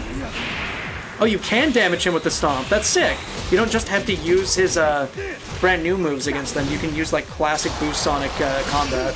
But one of the parts that I really admired about Sonic 06 combat is, you know, your ability to use... Top route, feels good. Your ability to use Chaos Spear to hover in the air, keep your combo going, and basically just destroy everything that gets in your way. Stun them in the air, use it to hover, and kind of like delay your momentum a little bit. It was really sick. This reminds me of that old cool math games game called Run. I don't know why I'm thinking of that right now. But yeah, Shadow's combat always flowed the best and peaked the most when I was able to do that. I guess I survived. What an insanely cool game. Every time you walk in, you can save yourself. It's giving me, like, Super Mario 3D Land vibes where you use the Tanuki suit to save yourself from unfortunate jumps you made. His double jump animation where he, like, twirls around with the wings is so pretty. Feels amazing to use when you're saving yourself. He's got that floaty reassurance, like, don't worry, bro, you're not gonna fall into a pit yet. But yeah, since they gave him Chaos Spear back in this game, surprise, surprise, he has some of the best combat I've ever played in a Sonic game. Frontier's best combat, then 06, then Heroes, and then maybe this game? Good lighting. Damn, this is looking like Dark Beginnings. His fur is all wet. Not quite as impressive as his wet fur texture in the movie, but still looks amazing. Oh, we don't have to do the additional acts. I was really hoping we'd actually get to fight, like, biblically accurate Angel Doom, but I guess we're just going back to Devil Doom? Kinda cool to see him again, especially in full HD, and it makes sense too, considering, you know, Perfect Chaos, Metal Overlord, Mephiles, etc. are all kind of their original versions. He's got his full corporeal form. Shadow. Please tell me we get to fight his base before he goes into Devil Doom. Nah, he's just saying screw it and go into his most powerful form right away. Devil Doom! Dodge them shits, boy! You fought plenty of Eggman space carriers. You know how to get around a laser too. Yep, and he's incorporating the surf ability. This is kind of funny. Whoa, kaiju much? That sheer size looked insanely scary up close at front. Okay, I was hoping that I could use these to hurt him. Oh, that's cool that they come by you really fast so that you have a chance to miss your attack. Yeah! I just made an anime noise because of how hype I am right now. Didn't even mean to do it as a joke or anything like that. Yeah, get kicked in the eyeball, kid. Look at his giant sack body. So disgusting. Oh god, stop getting so close to me. It's actually terrifying. How about this? Take this! Chocolate balls at me. This looks like cereal. This looks like corn pops or something, man. Kind of tasty, low-key. Yeah, that's the commentary I have for this cinematic, terrifying final boss, by the way. That's what I have to offer, you know. I wish I could use Chaos Control and stop time here. It'd be helpful. Oh, I really like that you see like a waterfall coming off of like the broken bridge. Pretty sick, actually. Don't insult me. You know I'm better than this. In a way, I'm kind of reminded of Sonic Dream Team's final boss sequence where you're traversing through a big level using every ability you've learned throughout the game to get to the final boss and deal hits on him. Oh, I was waiting for him to clap back. Hollow threats from a hollow monster. Yawn, I should start trying. I love that clapback from Shadow compared to his dad's clapback because it's like that's the whole argument of like the soul and why it's bad to consume all and why he would never agree with the ideologies of the Black Arms, you know? Boom! Kamehameha death laser eviscerating literally anything. That actually, that looks like a Godzilla plasma breath. I'm actually kind of terrified of getting hit by that. I feel like that's instant death. Easily. Really sick how they use bottomless pit platforming to incentivize me getting closer to a flying demon final boss. Oh god, it has like infinite range and it just destroys everything it passes by, just like Godzilla's plasma breath. Whoa! Why did you just rematerialize right under me as I was going there? That really screwed up my mojo, but I'm living, and that's all that's important right now. Is that it? There's no way that was the final hit. Give me that wave 2. That phase 2. All hail Shadow playing during his fight with a warlord that wants to be a dictator. Neo Metal Doom. Sorry, Neo Devil Doom. Everything that's not your friends. Bro, if only I could parry in this game. Could you imagine, like, the parry punish animation? Can I, like, go higher and lower? Oh, yeah. Look how tiny I am, and I'm, like, washing you. I'm the upgrade, old man. Just straight up boosting into him. I want to boost into that big-ass, gross-ass eye. I want you to feel self-conscious about your weak spot. Is this, like, a remix from Crush 40 with, like, new vocals? Because his delivery sounds different, and I'm really fucking with it. So good to hear Crush 40 again. I am being Chaos Snap comboed. That was sick. I still haven't really landed a concrete hit on this man, but in due time. Come on. Stop showing your ugly sack everywhere. Your eye sack. Oof. Maybe I dodged in the wrong direction. That's almost as good as parrying. Feel like I'm gonna run out of rings. Really don't want that. Damn. Dodge to the right, dude. Dodge to the right, not the left. I get it. It's like the motion blur on this makes it kind of difficult to, like, see exactly what's coming. Kind of like the Wyvern boss fight in Sonic Frontiers. Hello? Time Vortex? What is this? It's got, like, the colors of Shadow the Hedgehog with the white, the black, and the red. Oh, I just need to get close. There we go. Uh-huh. Yeah. Keep talking, bud. You know you're washed. Shadow's gonna be up 2-0 on you, and you're not gonna get the chance to try again. I love how this gameplay works exactly like a super form, but it's not at all. And it makes perfect sense in terms of the lore that he wouldn't have, you know, super form. But like I said, it's gonna be cool seeing people mod this game. Screw that. I'm making time normal again. Goodbye, bud. So amazing hearing Black Doom say Chaos Control in the final moment when he has an inch of HP left. I just love the idea of Chaos Control being a thing you know from the Hedgehogs is actually a thing from these aliens. It's their ability. I will not be stopped. Good to hear that again. Also, that was the pose from the first Four Figures statue. Can't believe they ripped that off and nobody knew it was a spoiler. Yeah, I'm gonna love seeing people mod, like, the surfing segments with Shadow's vehicles and modding the final boss to have his super form in playable manner. Maybe even using the Frontier Supersonic CEMTs. Yeah, he's taking them off. Gloves off, give me phase 3. That is the Supersonic CEMT. Yes! Big Chaos Spear! To end this. Wait, he didn't even take him off yet. He's just brimming with that much rage. Oh, this is like so similar to Supersonic's materialization of the fists. Everything up till now. Good delivery. You deny me. Good delivery! Such emotion on a usually smug character. He's hitting that Super Shadow pose.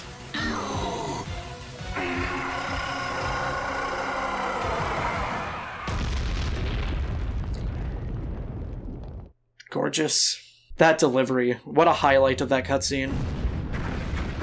I just love it when pompous, big-time villains sound like they're really struggling at the end. It just makes the reward feel amazing.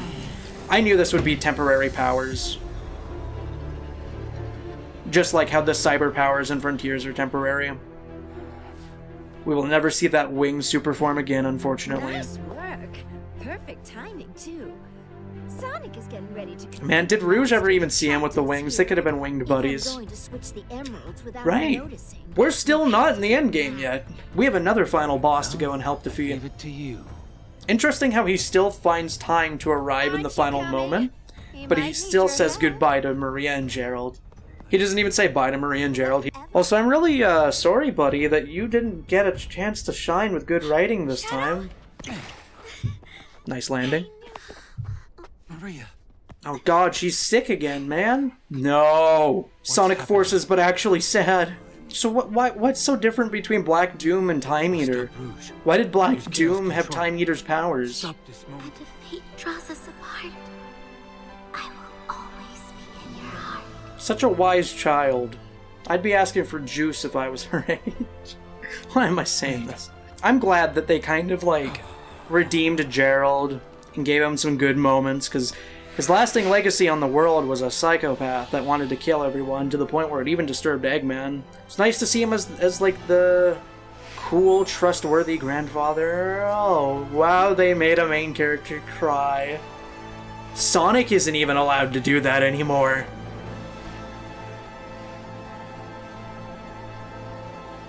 Oh, the vocals in that final song? Oh, dude. I got goosebumps. That's all I can say. Ian Flynn in the credits. That's my boy.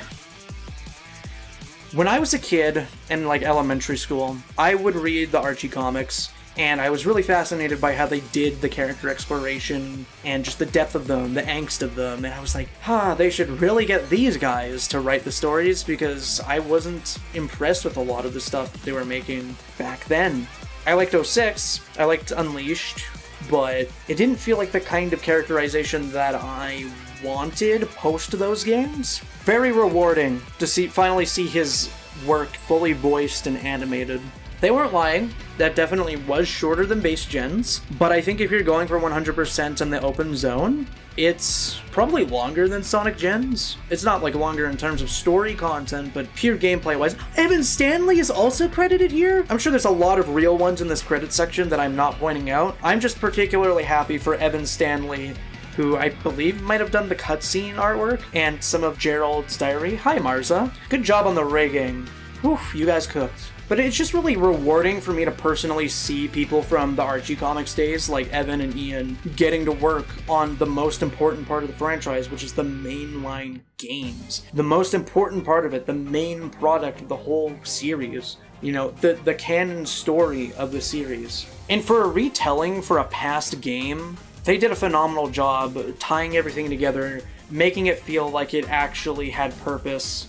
Gotta say, sad that we didn't fight Sonic, but so happy that they did the cutscene the way they did and even showed the original Sonic Gens hub world. Like, everything about this was so faithful. Even Shadow having the yellow Chaos Emerald in the Dark Beginnings series. Him referencing Tails' fake Chaos Emerald, even mentioning Tails by name, giving him that credit. Like, in what scenarios do you hear Shadow talking about Tails in a mainline story anymore? You don't. You never hear it. I love that Rouge, like, gossiped that Sonic was working with a younger version of himself, which I guess is why Shadow wasn't too phased in Sonic Forces, that there was, you know, classic Sonic. Would have liked some recontextualization for what Shadow thinks of this ruined future, and why he didn't recognize it when Forces happened, but not everything can be explained, and I'm fine with that. Maybe there was even a piece of dialogue that I missed in between those levels. Might be something to look into. There's something about sitting here watching Sonic credits for a game that I was really excited to play late at night when it first releases, with the Sonic Forces music in the background. Like, takes me back to 2017, when I was super excited for Sonic Forces to come out, because it looked like they were returning to serious stories. I was so hyped about the idea of Eggman taking over the world. I was like, oh, it's gonna be like Archie. It wasn't. But it just feels like, here I am, 8 years later. 8 years, wow. And I just have what I wanted the games to always play like, look like, and have narratives like. I got that game with Frontiers. I got that game with Shadow Gens. And for me, this is the highlight of the year of Shadow. Sonic Movie 3 is still gonna happen, and that's gonna be my little snack afterwards, my dessert. And if you're new here, please check out my modding playlist. We are gonna do a deep dive into the modding world, as I usually do. A return to form, if you will.